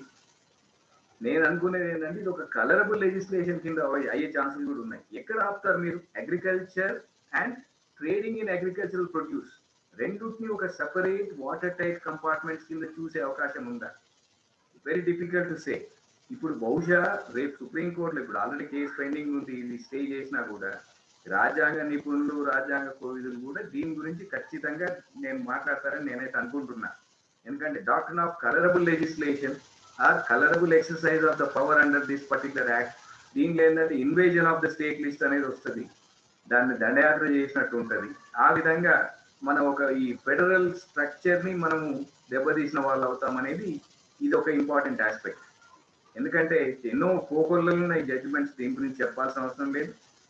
Prime of AC on the face of it అట్లా కనిపించదు, కానీ దాన్ని ఒకసారి మనం లోతుగా కూలంకషంగా చర్చిస్తే మాత్రం ఖచ్చితంగా ఒక పాసిబిలిటీ ఉంది కలరబుల్ లెజిస్లేషన్ కింద. దాని అందుకోసమని ఇప్పుడున్న సుప్రీంకోర్టులో పెండింగ్ ఉన్న కేసుల్లో ఒక కేసులో ఏముందంటే ఒక పిటిషన్లో ఈ ఎంట్రీ 33ని కూడా ఛాలెంజ్ చేశారు. ముఖ్యంగా ఈ అగ్రికల్చర్ దీనికి సంబంధించి దీన్ని మీరు ఎట్లా చేస్తారు, రాజ్యాంగ సవరణ చేసి ఇప్పుడు దాన్ని ఛాలెంజ్ చేశారు. అది పెండింగ్ ఉంది సుప్రీంకోర్టు, దీంతో పాటే డిసైడ్ చేస్తారు. అఫ్ కోర్స్ ఇంకొకటి పొలిటికల్ రీజన్ కూడా ఉంది, చెప్పాల్సిన అవసరం లేదు. రాజకీయాలు దే ఆర్ ఆమ్ని ప్రెసెంట్. అయితే రాజకీయం అనేది విలువలతో కూడిందా లేదా అది పక్కకు పెడితే రాజకీయ కారణాలతో కూడా కొన్ని స్టేట్ గవర్నమెంట్స్ సపోర్ట్ చేస్తుండొచ్చు, సపోర్ట్ చేయకపోవచ్చు. అది ప్రాబ్లం అక్కడ. ఒక కన్సిస్టెన్సీ అనేది మనకు కనిపించదు. ఎందుకంటే బీజేపీ గవర్నమెంట్స్ వాళ్ళ గవర్నమెంటే కేంద్రంలో తీసుకొచ్చింది కాబట్టి ఖచ్చితంగా మా చాలా గొప్ప చట్టం అని చెప్పొచ్చు. మిగతా దాంట్లో నిజంగా చెప్పగలిగే అవకాశం ఉన్నా చెప్పని ప్రభుత్వాలు కూడా కొన్ని ఉన్నాయి. వాటిని నేను స్పెసిఫిక్గా చెప్పాల్సిన అవసరం లేదు. వాళ్ళకి ఏమైనా రాజకీయ కారణాలు ఉండొచ్చు సపోర్ట్ చేయడానికి కానీ అపోజ్ చేయడానికి కానీ. కానీ ఒక ఫెడరల్ ఇష్యూ మీద ఛాలెంజ్ చేసుకోవచ్చు, లాస్ ఆఫ్ రెవెన్యూ మీద ఛాలెంజ్ చేసుకోవచ్చు. ఖచ్చితంగా ఇప్పుడు ఇవన్నీ ఏంటంటే ఒక ఇంటర్ స్టేట్ కౌన్సిల్లో ఇంకెక్కడో డిస్కస్ చేసుకోవాల్సిన విషయాలు. అన్ఫార్చునేట్లీ ఇవన్నీ మరుగున పడిపోతున్నాయి. That is different issue. ఇప్పుడు ఎంఎస్పి ఇష్యూస్కి వద్దాం. Minimum support price. ఈ మినిమం సపోర్ట్ ప్రైస్ గురించి మీకు చెప్పాల్సిన అవసరం లేదు. బట్ మళ్ళీ ఏంటంటే ఈ మన గ్రీన్ రివల్యూషన్తో మొదలైంది మినిమం సపోర్ట్ ప్రైస్. దాంట్లో ఏంది, గవర్నమెంట్ అనేది ప్రతి రైతు దగ్గర ఇప్పుడు తడిసిపోయినా ఎండిపోయినా పాడైపోయినా కూడా కొంటుంది. ఎందుకంటే ఒక రైతుకు ఒక భరోసా కల్పించాలనే ఉద్దేశంతో కొంటారు. దానికి మినిమం దాన్ని ఏమంటే ఈ గ్యారంటీడ్ ఫ్లోర్ ప్రైస్ అనొచ్చు దాన్ని. దాని ప్రకారము ఇప్పుడు 23 రకాల ఈ వ్యవసాయ ఉత్పత్తులకు ఇది వర్తిస్తుంది. But fortunately unfortunately maximum paddy లేకపోతే గోధుమ వరి ఈ ఉత్పాదకాలకే ఎక్కువ చేస్తూ ఉన్నారు. దీని రూల్ ఏంటంటే 1.5 times the cost of cultivation. ఒకవేళ కరువు వచ్చినా ఏమొచ్చినా కానీ మన కల్టివేషన్కి 100 రూపాయలు ఖర్చు పెడితే దాన్ని ఆ యూనిట్ ప్రకారం 150 రూపీస్ ఆయనకు రావాలి. 100 పైన 50 మిగులుతాయి అనేది కాన్సెప్ట్. ఇది ఫార్ములా. స్వామినాథన్ కమిషన్ గారు చెప్పింది కూడా అదే, మిగతా వాళ్ళు చెప్పేది కూడా అదే. అయితే ఎంఎస్పికి ఒక చట్టబద్ధత లేదు. ప్రాబ్లం ఏంటంటే it's a policy decision. It's a policy decision which is continue from time to time. ఇప్పుడు కూడా గవర్నమెంట్ చెప్తుంది మేము కావాలంటే ఇస్తాం, కానీ చట్టంలో పెట్టాము, ఇస్తాం. We're giving an assurance that we will provide MSP even under the new laws అంటున్నారు. అది కొంచెం మనం ఆలోచించాల్సిన విషయం. ఎందుకంటే ఎంఎస్పి లేకపోతే మాత్రము కొన్ని విషయాల్లో ఇప్పుడు నిజంగా దాన్ని ఎండిపోయి తగ్గిపోయిన ధాన్యాన్ని ఎవరు కొంటాడండి? మీకు తెలియదు కాదు. గవర్నమెంట్ తప్ప వేరే కొనరు. దేనికి మనకు వస్తుంది? పౌడర్ కింద కూడా రాదు. దాంట్లో ఇంకా రిలేటెడ్ ఇష్యూ ఒకటి ఉంది, అది కూడా నేను డిస్కస్ చేస్తాను. This is one important aspect. Then ఇంకోటి ఏంటంటే ఇప్పుడు ఎఫ్సిఐలో కూడా నిజంగా వాళ్ళు ఎంత తీసుకుంటున్నారు అనేది కూడా మనం ఇంపార్టెంట్. ప్రొక్యూర్మెంట్ ఏదైతే ఉందో గవర్నమెంట్ ప్రొక్యూర్ చేసి ఎఫ్సిఐ గోడౌన్లో దాచింది, గ్రానరీస్ ఈ ధాన్య భండాగారాల్లో మనం దాచిందని చూసుకుంటే సెప్టెంబర్ 2020 ఒక చిన్న స్టడీ ప్రకారము ఎఫ్సిఐ దగ్గర 70 million tons ఆఫ్ రైస్ ఉంది, రైస్ అండ్ వీట్. వాళ్ళ దగ్గర ఉన్న స్టాక్స్ ఏవైతే ఉన్నాయో 70 million అంటే 700 lakh tons. తర్వాత ఫుడ్ సెక్యూరిటీ రూల్స్ నామ్స్ ఏవైతే ఉన్నాయో దాని ప్రకారము ఓన్లీ 41 million tons ఉండాలి జూలై 2020లో. ఇన్ఫాక్ట్ అక్టోబర్కి వచ్చే వరకు ఏంటంటే అసలు ఇన్ఫాక్ట్ 30.7 million ఉండాలి. But they already acquired 70 million. ఎందుకు? నిజంగా దీన్ని ప్రజా పంపిణీ వ్యవస్థ ద్వారా అవసరమైన వాళ్ళకి సప్లై చేయడానిక, రైతులకు మెయిల్ చేయడానికి అనేది మనం ఆలోచించాలి. దీనికి సంబంధించి ఒక చిన్న జడ్జిమెంట్ కూడా నేను ఉటంకించాల్సిన అవసరం ఉంది. 2001లో ఒక పబ్లిక్ ఇంట్రెస్ట్ లిటిగేషన్ ఫైల్ చేశారు, people's union for civil liberties versus union of India అని. వాళ్ళు ఏంటంటే మెయిన్ అంశం రైట్ టు ఫుడ్, ఈ ఆహార హక్కు, ఆహార భద్రత గురించి చెప్పారు. అప్పుడు ఏం చెప్పిందంటే ఒక సైడ్ ఏమో ఎన్నో కొన్ని extra millions tons of rice, మిగతా ఇవన్నీ ధాన్యాలు ఇవన్నీ ఎఫ్సిఐ గోడౌన్లో మగ్గుతున్నాయి ఒక సైడ్. ఇంకో సైడ్ చూస్తే అసలు ఇన్ఫాక్ట్ చాలా మందికి ఫుడ్డే దొరకలేదు. దాదాపు ఒక 170 ఇంటీరియం పిటిషన్స్ ఫైల్ చేసినారు. ఇది ఈ రోజు కూడా చూసాను నేను జడ్జిమెంట్. వాళ్ళు ఇచ్చుకుంటూ పోతా ఉన్నారు మొత్తం మీద, పీడిఎస్ సిస్టమ్ మీద, టీపీడిఎస్ మీద. కోవిడ్ టైంలో కూడా దీని గురించి కొన్ని ఇవి ఉన్నాయి, మీరు పలా ఇంత రైస్ ఇవ్వండి, ఇంత ధాన్యం ఇవ్వండి అని కూడా నార్త్ ఈస్టర్న్ స్టేట్స్ కూడా చెప్పిన సందర్భాలు ఉన్నాయి. అంటే ఇది ఒక స్ట్రేంజ్ పారాడాక్స్.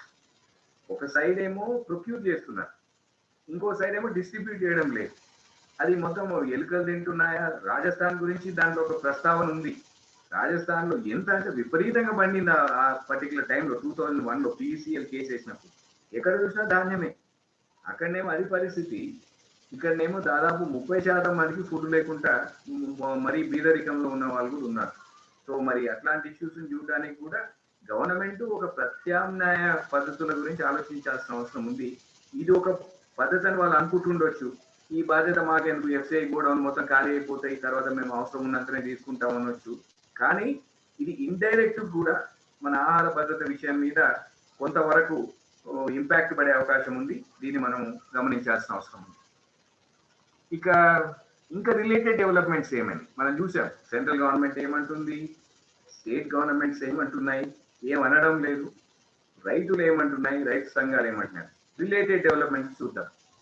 ఇప్పుడు మనము ఈ రైతు మామూలుగా ఏంటంటే వేరే అడ్మినిస్ట్రేటివ్ యాక్షన్ అయితే, కార్యనిర్వాహక శాఖకి సంబంధించింది అయితే అప్పుడు ఏం చేస్తాం, మనం గవర్నమెంట్ దగ్గర, మన కోర్టు దగ్గర వెళ్ళి ఒక స్టే తెచ్చుకుంటాం, అది మనకు చాలా రకమైన హాని చేస్తుందంటే. కానీ చట్టాల విషయంలో సాధారణంగా వాటి అమలు మీద స్టే ఉండదు. ఎందుకంటే ఇది పూర్తిగా ఇది కార్యనిర్వాహక శాఖ ఆధీనంలో ఉన్న అంశం. అయితే ఏమవుతుందంటే ఇక్కడ నేను చూసింది మొన్న 12 జనవరి లాస్ట్ మంత్, ఆ రోజు ఒక కేసులో ఏంటంటే Rakesh Vaishnav versus union of India అని మన చీఫ్ జస్టిస్ గారి ధర్మాసనం ఏం చేసింది, ఇప్పుడు మనం ఒక మంచి సుహృద్భావ వాతావరణం అనేది క్రియేట్ చేయాలి, వీళ్ళకు రైతులకు వీళ్ళకు వాళ్ళకు భరోసా కల్పించాలి, లేదంటే ఇంకేమో అవుతుందని చెప్పి. సరే ఆ వాదనలో ఉన్నాయి.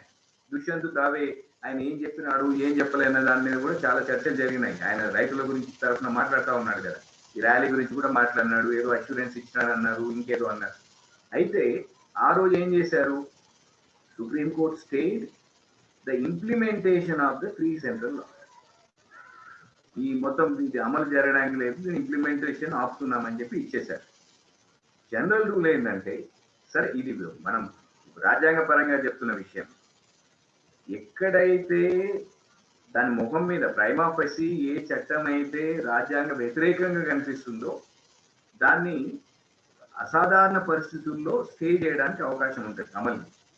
ఇక్కడ అది ఉందా, అట్లాంటి పరిస్థితి లేదా అనేది. ఎందుకంటే దీంట్లో ఈ ఆర్గ్యుమెంట్స్ లో కూడా ఎక్కడ వాళ్ళు మామూలుగా మా ఈ రైట్ టు ఈక్వాలిటీ పోతుందని చెప్పడం లేదు, ఆర్బిట్రేరినెస్ ఉందని చెప్పడం లేదు, ఇంకా ఏదో పెరిఫెరల్ ఆర్గ్యూ చేస్తున్నారు తప్ప జనరల్ గా దీన్ని చూడగానే ఇది రాజ్యాంగ వ్యతిరేకం అని చెప్పే వాదన అక్కడ కనిపించలేదు.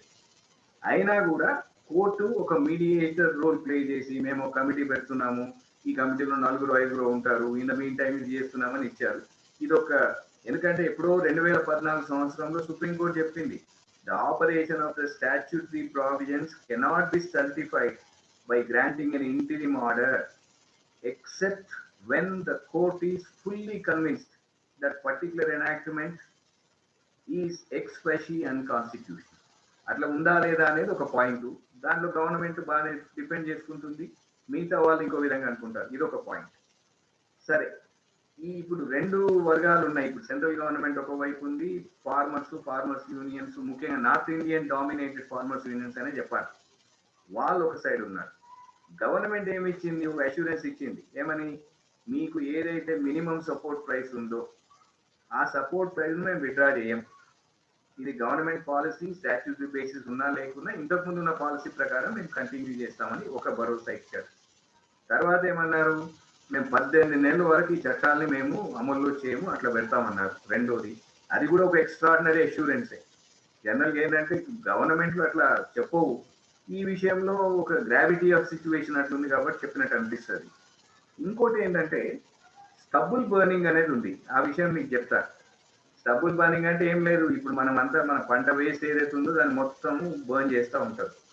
దాన్ని నిజంగా ఒక సాంకేతిక విజ్ఞానాన్ని ఉపయోగించి దాన్ని డిస్పోజ్ ఆఫ్ చేసే అవకాశం ఉంది, కానీ అది కొంచెం కాస్ట్లీ. దానికి మొత్తం 100 రూపీస్ పర్ టన్ అనో లేకపోతే ఏదనో దానికి ఒక సెంట్రల్ గవర్నమెంట్ ఒక కేసులో, ఎంసీ మేధా కేసులో అది కూడా చెప్తారు, వీళ్ళకు 3-4 స్టేట్స్ కు మంచి అమౌంట్ ఇచ్చింది, అయినా కూడా ఏం జరగలేదు. లాస్ట్ ఇయర్ 2 అట్లాంటి డైరెక్షన్స్ వచ్చినాయి, వాటి గురించి కూడా చెప్తాను. అయితే వాళ్ళు ఏమన్నారు, సెంట్రల్ గవర్నమెంట్ వాళ్ళు, ఈ స్టబుల్ బర్నింగ్ మీద మీకు ఏదైతే పెనాల్టీస్ వేస్తామని చెప్తున్నామో దాంట్లో కూడా మేము సాఫ్ట్ గా పోతామని చెప్పారు. ఇది సీరియస్ ఇష్యూ, ఫార్మర్స్ ఇష్యూ ఒకటే కాదు. ఎందుకంటే మనం భారతదేశంలో మన రైట్స్ గురించి మాట్లాడుతూ ఉంటాం, కానీ మిగతా వాళ్ళ రైట్స్ గురించి మాట్లాడదు. Stubble burning is a major cause of environmental pollution in Delhi, in and around Delhi. మహా భయంకరంగా ఉంటుంది, మీకు తెలియదు కాదు. ఒకటి. మూడోది ఏంటంటే రిజిడ్ స్టాండ్ ఆఫ్ ఫార్మర్స్.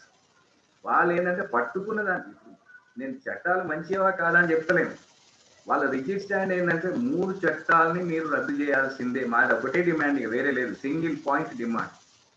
ఇక్కడ మనం కొంచెం ఆలోచించాల్సిన విషయం ఏంటంటే పూర్తిగా దురుద్దేశంతో చేసినారా, లేకపోతే పోనీ ఇంకొక పాయింట్, సుప్రీం కోర్టులో ఆల్రెడీ ఛాలెంజ్ చేస్తున్నారు. The matter is sub judice, supreme court will hear, and supreme court also state, ఇది ఎక్స్ట్రాడినరీ పరిస్థితుల్లో supreme court state the operation of all these 3 farm laws enacted by the central government. అయినా కూడా వాళ్ళు ఏంటంటే వీటిని మొత్తం రద్దు చేయాల్సిందే, అది తప్ప వేరే లేదంటే.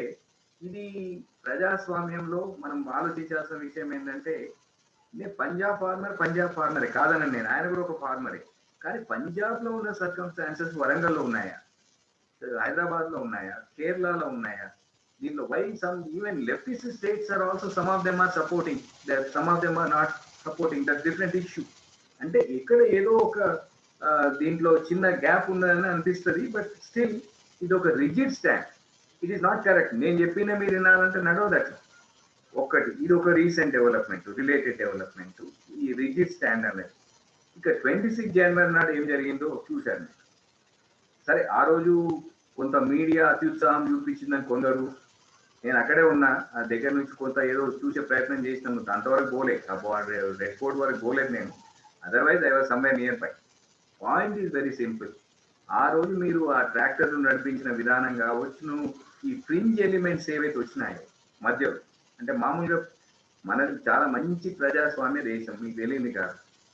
ఈ సందు కోసం చూసే కొన్ని సంఘాలు ఉండొచ్చు, లేకపోతే వ్యక్తులు ఉండొచ్చు, ఇంకేమైనా వేరే వాదం ఉన్న వాళ్ళు ఉండొచ్చు, వాళ్ళందరూ ఇట్లాంటి అవకాశం యూజ్ చేసుకుంటారు. ఇక్కడ యూజ్ చేసుకున్న సందర్భం కనిపిస్తుంది.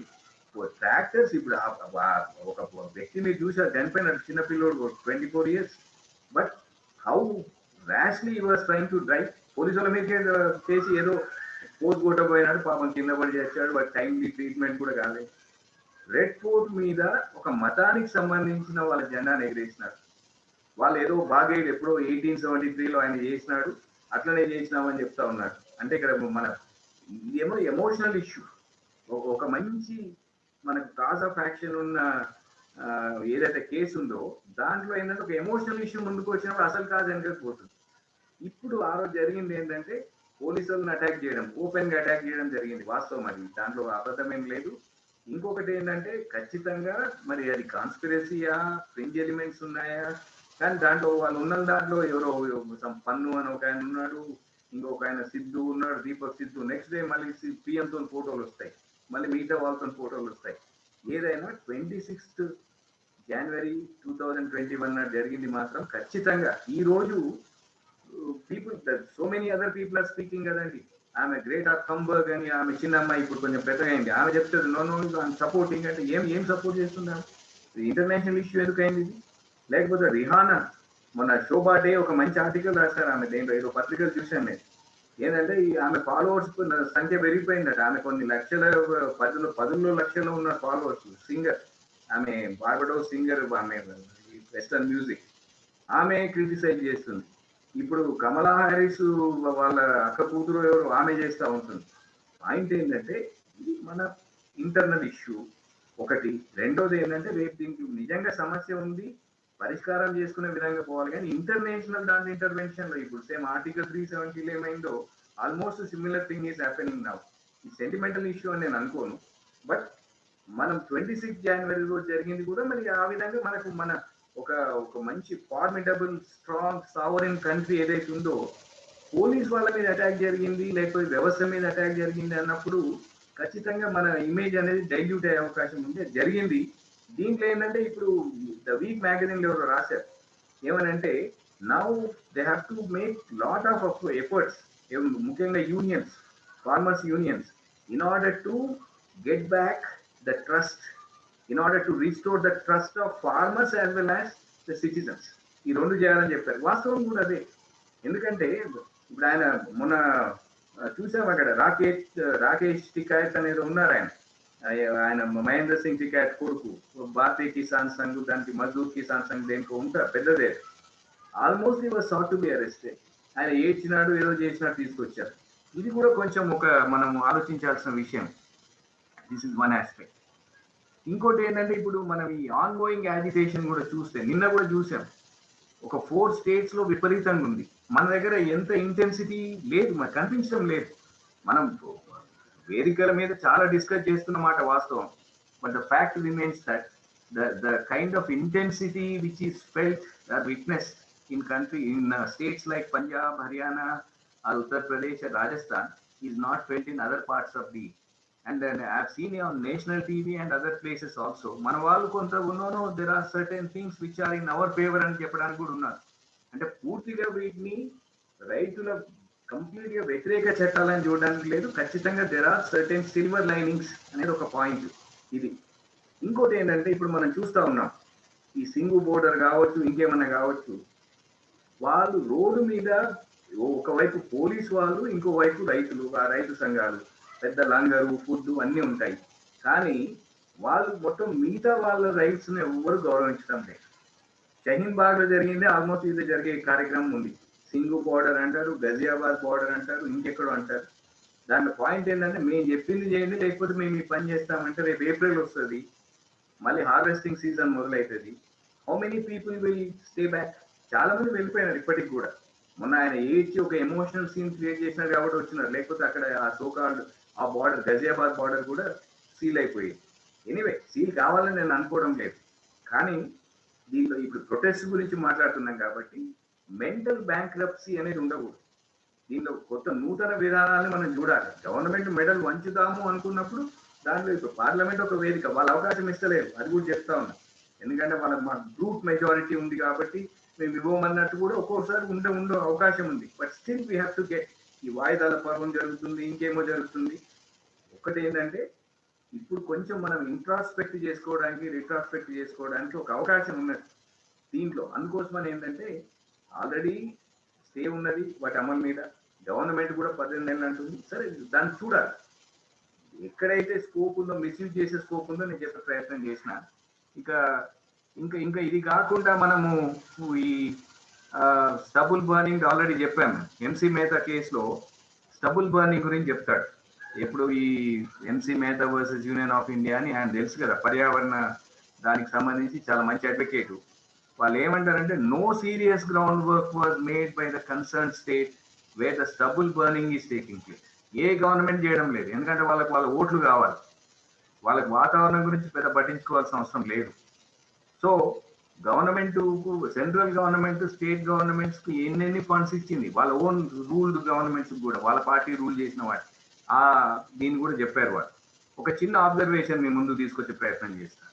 ఇదే ఎంసీ మెహతా కేసులో రిలేటెడ్ కేసు వాళ్ళు ఏం చెప్తారంటే time has come when we have to fix the accountability for this kind of situation which has arisen and is destroying right to life itself in violation of article 21 అనేది చెప్పుకుంటూ ఒక మాట అంటారు వాళ్ళు, no farmer can be said to be having a right under the guise that is not having sufficient time to use the stubble for the purpose of manure, since they have less time between two crops.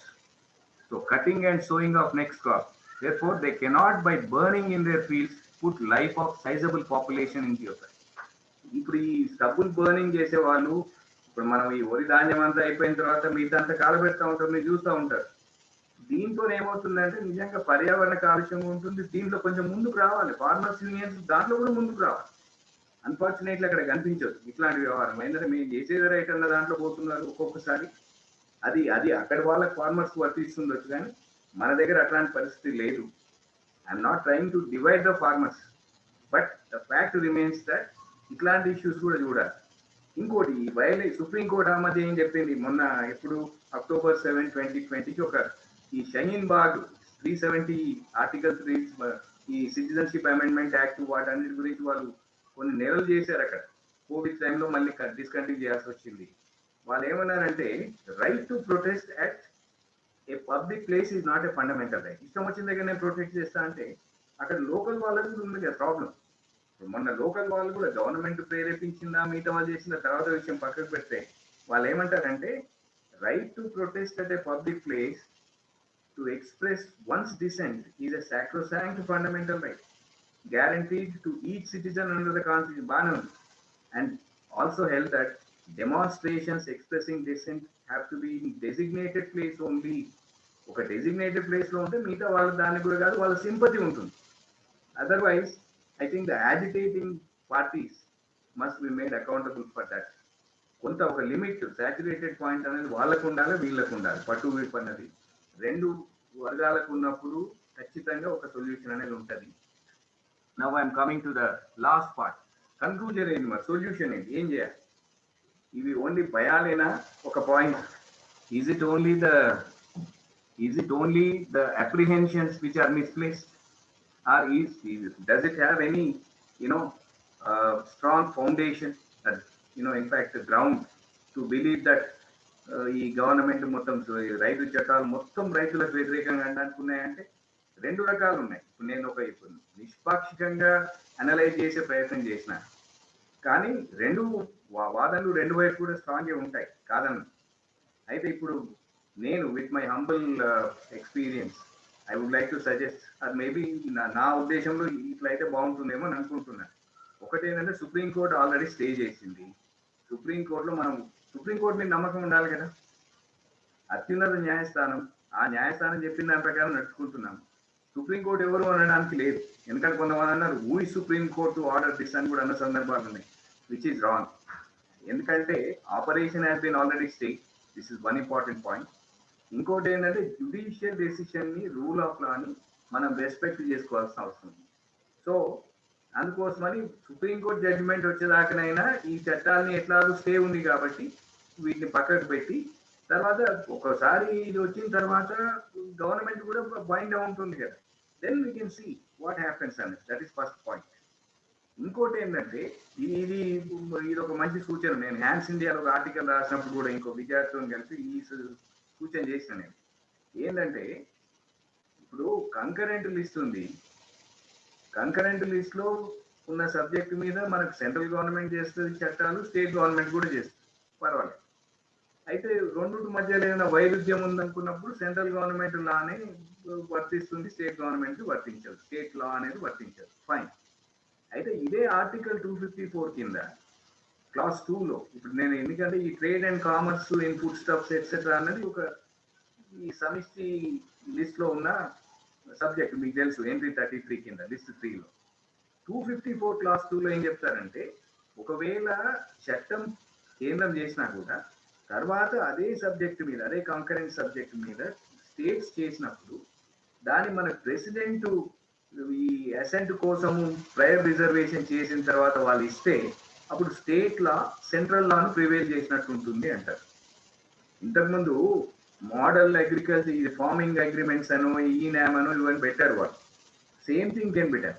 ఏం చెప్పొచ్చు అంటే central government ఇది వ్యవసాయానికి సంబంధించిన విషయము, వ్యవసాయం అనేది state subject, trading ఇది అన్నది కంకరెంట్ సబ్జెక్టు, మేము ఒక మోడల్ లా చేస్తున్నాము, ఇది it is for the states either to adopt or not to adapt.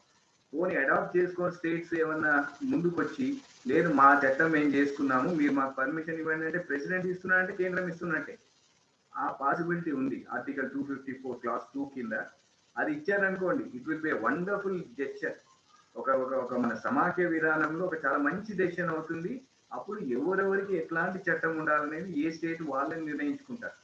ఇప్పుడు పూర్తిగా సెంట్రల్ గవర్నమెంట్ ఒక దిశానిర్దేశం చేస్తుంది, బైండింగ్ కాకుండా అదర్వైజ్. ఇది ఒక మంచి పరిష్కారం అని నేను భావిస్తా ఉన్నా. This is one. ఇంకోటి ఏంటంటే ఈ లాస్ గురించి ఇప్పుడే ఇవి అన్కాన్స్టిట్యూషనల్ అనో లేకపోతే పర్ఫెక్ట్లీ కాన్స్టిట్యూషనల్ అనో జడ్జ్ చేయాల్సిన అవసరం లేదు. రీజన్ ఏంటంటే నేను ఇంతకుముందే చెప్పాను, అందరి ఫార్మర్స్ యూనియన్ స్టాండ్ ఒకేలాగా లేదు. సుప్రీం కోర్టు కూడా అందరిని వినలేదు, దాంట్లో కొద్ది మందినే విన్నది. ఉన్నదాని ముందే వాళ్ళు ఏదో ఒక డెసిషన్ తీసుకున్నారు. Same is the case here. I think they have to hear every one. మన ఫార్మర్లు కూడా వినాలి, వాళ్ళ ఫార్మర్స్ కూడా వినాలి. అప్పుడు మాత్రం ఖచ్చితంగా మనం సుప్రీంకోర్టు వాళ్ళ జ్యుడిషియల్ రివ్యూ పవర్ వినియోగించుకుంటారు కాబట్టి let them decide the different issue. ఇంకొక పాయింట్ ఏంటంటే ఈ డిఫరెన్సెస్ కూడా నేను చెప్పాను. నేను ఢిల్లీలో ఉన్నప్పుడు ఒక ఇంత పెద్ద కరపత్రం లాంటిది పబ్లిక్ చేశారు, ప్రింట్ అయింది న్యూస్ పేపర్లో, అన్ని న్యూస్ పేపర్లలో వచ్చింది. పేట్రియాట్ ఇండియన్ అనో లేకపోతే పేట్రియాటిక్ ఇండియన్ అనేది ఉంది. దాంట్లో వాళ్ళు కొన్ని స్టాటిస్టిక్స్ ఇచ్చారు. ఇన్ఫాక్ట్ ఉన్న సబ్సిడీలో ఏ స్టేట్ రైతులకు ఎంత పోతుంది, ఆ విధంగా చూస్తే సౌత్ ఇండియన్ రైతులకు పెద్దగా వచ్చింది కనిపించలే నాకు అక్కడ. మాక్సిమం అక్కడనే ఒక 2-3 స్టేట్స్ ఉన్నాయి కన్ఫర్ అవుతుంది. వాళ్ళు ఎంత ఉత్పాదకత వాళ్ళకు ఉన్నది. We're not against them, but at the same time మరి అందరూ ఒక లెవెల్ ప్లేయింగ్ ఫీల్డ్ అనేది ఉండాలి కదా. ఒక పర్టికులర్ ఒక 2-3 స్టేట్స్ 4 స్టేట్స్ మోనోపలైజ్ చేసేది కరెక్ట్ కాదు. మిగతా వాళ్ళ వాదనలు కూడా లెక్కలోకి తీసుకోవాలి. ఇట్లా మనం వాళ్ళ ఫ్లెక్సిబిలిటీ ఇవ్వమని చెప్తా ఉన్నాం. This is one. ఇంకా లాస్ట్ వన్ ఏంటంటే యూనియన్ కూడా.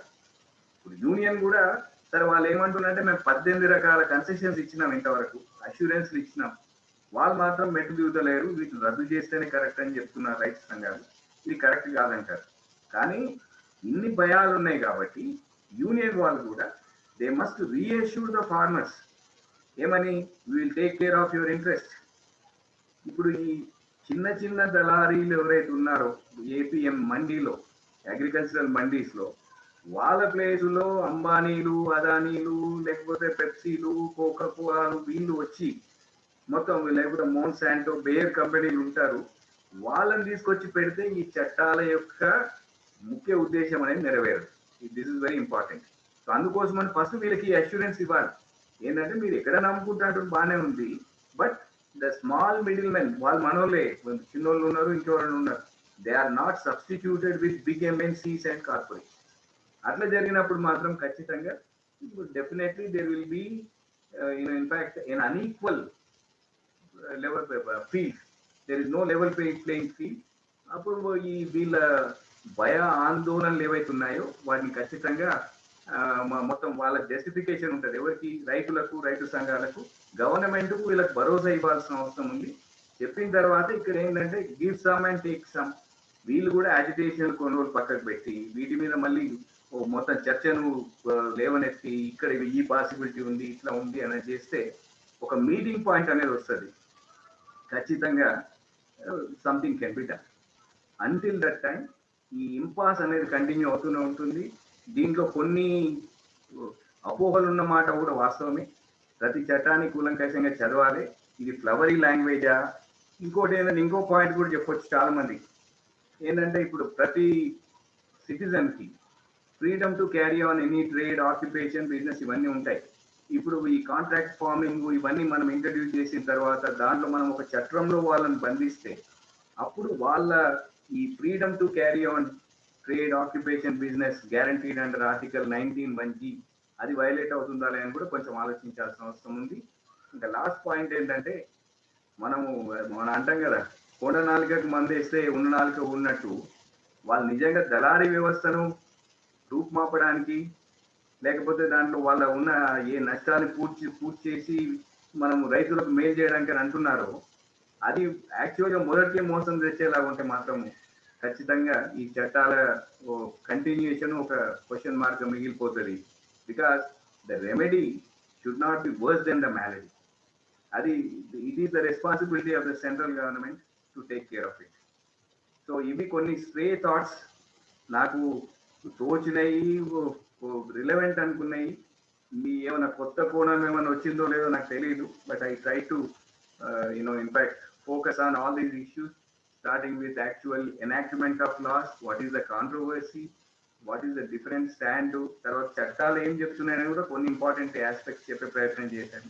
దాని తర్వాత ఈ debates, related developments, then the solution. So ఇక్కడితోనే నా తరఫున నేను ఆపేస్తా. మీరు నాకు ఇంత మంచి అవకాశం ఇచ్చినందుకు అందరికీ ధన్యవాదాలు చెప్తా ఉన్నాను. లైన్లో ఉంటాను. Now it is over to the organisers. Thank you. Thank you professor GB Reddy గారు సుమారుగా 1:05 సమయం పాటు కేంద్ర రైతు చట్టాల వివాదాలు, అంశాలు, నిరసనలు, పరిష్కారాలు అనేటువంటి అంశం మీద చాలా లోతైనటువంటి వారు విశ్లేషణ చేయడం అనేటువంటి జరిగింది. నిజానికి వాటి వలన, ఈ చట్టాల వలన జరిగేటువంటి లాభాలేంటి, నష్టాలేంటి, వివాదాలేంటి, అందులో ముఖ్యమైనటువంటి అంశాలు ఏంటి అనేటువంటిది తెలియజెప్తూనే ముఖ్యంగా నిరసన ఎందుకు తెలియజేస్తున్నారు రైతులు, దానికి పరిష్కార మార్గాలను, సూచనలు కూడా చాలా స్పష్టంగా ప్రొఫెసర్ జీబీ రెడ్డి గారు చెప్పడం అనేటువంటిది జరిగింది. ఈ చట్టాలు అనేటువంటిది దేశంలో గతంలో ఉన్నప్పటికీ కూడా కొత్తగా ముందుగా ఆర్డినెన్స్ రూపంలో తీసుకొచ్చి ఈ చట్టాలను ఆ తర్వాత పార్లమెంట్ లో ప్రవేశపెట్టి చట్టాలుగా తీసుకొచ్చారు అనేటువంటిది ప్రధానంగా చెప్పుకుంటూనే ముఖ్యంగా ఈ యొక్క చట్టాల వల్ల రైతులకు జరిగేటువంటి నష్టాలను కూడా వారు ప్రధానంగా వివరిస్తూనే ఆ తర్వాత ప్రస్తుతం ఈ యొక్క చట్టాలు ఏవైతే ఉందో, కేంద్ర ప్రభుత్వం తీసుకొచ్చినటువంటి చట్టాలు ఏవైతే ఉన్నాయో, సుప్రీంకోర్టు అనేటువంటిది స్టే ఇచ్చింది కాబట్టి ఇవి ప్రస్తుతం అమల్లో లేనట్టుగానే వారు చాలా స్పష్టంగా చెప్పారు. అయితే ఈ చట్టాలు అనేటువంటివి ఉమ్మడి జాబితాలో ఉన్నటువంటి అంశాలు కాబట్టి ఇవి ఉమ్మడి జాబితా అయినప్పటికీ ఇది రాష్ట్ర పరిధిలో, ముఖ్యంగా ఉమ్మడి జాబితాలో ఉన్నప్పటికీ కూడా ఉమ్మడి జాబితాలో చేసినటువంటి అంశాలకు సంబంధించి కేంద్ర ప్రభుత్వానికి తుది అధికారాలు ఉంటాయి అనేటువంటి విషయాన్ని కూడా చాలా స్పష్టంగా చెప్పారు. అయినప్పటికీ చట్టాలు న్యాయమైనవా, అన్యాయమైనవా అనేటువంటిది కూడా ఇప్పుడే స్పష్టంగా చెప్పలేమనేటువంటి విషయాన్ని కూడా వారు జీబీ రెడ్డి గారు మనకు చెప్పేటువంటి ప్రయత్నం చేశారు. అదేవిధంగా యూనియన్లు కూడా వీటిని అర్థం చేసుకోవాలి, అర్థం చేసుకొని రైతులకు మేలు చేసేటువంటి అష్యూరెన్స్ ఇవ్వాలి అనేటువంటిది కూడా ప్రొఫెసర్ జీబీ రెడ్డి గారు మనకు చాలా స్పష్టంగా చెప్పారు. అదే విధంగా కొన్ని ఒక చట్టాల వల్ల అపోహలు ఉన్నాయి, ఇది సమాఖ్య స్ఫూర్తికి పూర్తి విఘాతం అనేటువంటి విషయాన్ని రెడ్డి గారు చాలా స్పష్టంగా చెప్పారు. అంటే సమాఖ్య స్ఫూర్తికి విఘాతము, ఇది రాష్ట్ర ప్రభుత్వాలకు వచ్చేటువంటి ఆదాయ వనరులను కూడా కోల్పోతుంది. ప్రపంచంలోనే అతిపెద్ద ప్రజాస్వామిక దేశమైనటువంటి మన దేశంలో తీసుకున్నటువంటి నిర్ణయాలు ఏవైతే ఉన్నాయో, అంటే భారతదేశం తీసుకున్నటువంటి నిర్ణయాల పట్ల అంతర్జాతీయంగా కొన్ని దేశాలు అభ్యంతరం చెప్పడం అనేటువంటిది సరైన పద్ధతి కాదు. భారతదేశం తీసుకున్నటువంటి నిర్ణయాల లోపల ఏవైనా సమస్యలు ఉంటే ఆ దేశమే పరిష్కరించుకుంటున్నది అనేటువంటి విషయాన్ని కూడా వారు చాలా స్పష్టంగా చెప్పారు. ఈ జరిగేటువంటి నిరసనలో కొన్ని సంఘ విద్రోహ శక్తులు కూడా పాల్గొనే ఉంటాయి. అందులో భాగంగానే 26వ తేదీన జరిగినటువంటి సంఘటనలు సరైనటువంటి కాదు అనేటువంటిది చాలా స్పష్టంగా చెప్పారు. వారికి మా తెలంగాణ జనవేదిక తరఫున ప్రత్యేకమైనటువంటి ధన్యవాదాలు సార్. జీబీ రెడ్డి గారికి మరొక్కసారి తెలంగాణ జనవేదిక తరఫున ప్రత్యేకమైనటువంటి ధన్యవాదాలు తెలియజేసుకుంటున్నాం సార్. ఇప్పుడు మిత్రుడు డాక్టర్ మసూదన్ రెడ్డి గారు చేస్తున్నారు. మసూదన్ రెడ్డి గారు please unmute your self. Masudan Reddy గారు sir, thank you very much to Telangana Janavedika sir. Sir, GB Reddy sir, namaste sir. I was your student during 1998 and 2001 sir at Law College. Namaste. Sir, we met at evaluation JNK Evaluation Center group on. I remember. Sir, I'm really very happy sir for providing us very objective analysis of the entire issue sir. You have covered almost all the points. I'm so thrilled by listening to your lecture sir. Thank you very much sir. And sir, the main contradiction I find, see the liberalization, globalization and the neoliberalism. In the context of neoliberalism, the trend is towards creating a wonderful atmosphere for business making, and they are trying to remove all the restrictions, all the regulations, and they are trying to create ease of doing business kind of thing. So in the whole context, they are going against the very constitution. They are going against the very lives of the people. Though you appear so objective and you try to be very objective, but when we listen to you, the way the constitution is being set aside and the way the lives of the people are at the stake, you have explained it, in a very objective manner, and we find the entire politico-economic system that is towards globalization is against the very lives of the people. So this contradiction, how this contradiction can be resolved. It is not possible through legal angle. So going to court, court creating a kind of, guarantee doesn't work. All these don't work. So in this larger context, how we should be able to resolve this contradiction? That is my question. Thank you, sir. Thank you mason Reddy గారు. Sir ఇంకొక 2-3 ప్రశ్నలు అడిగిన తర్వాత మీరు సమాధానం చెప్పండి sir please. ఇప్పుడు doctor Ram Kishore గారు ఓకే సార్. నమస్తే సార్. నమస్కారం, చెప్పండి సార్. వినపడుతుంది సార్. మీరు చాలా బాగా చెప్పారు సార్, రెడ్డి గారు, ప్రొఫెసర్ రెడ్డి గారు బాగా చెప్పారు. అయితే సార్ నాకు ఒక విషయం ఏంటంటే, అంతర్జాతీయంగా ఎవరు కూడా జోక్యం చేసుకోకూడదు అని చెప్పినటువంటి మాట మనం చూస్తే ఇప్పుడు మనది గ్లోబల్ విలేజ్ గా మారింది. సార్ మీ వాయిస్ చాలా బ్రేక్ అవుతుంది. బ్రేక్ అవుతుందా sir? Hello,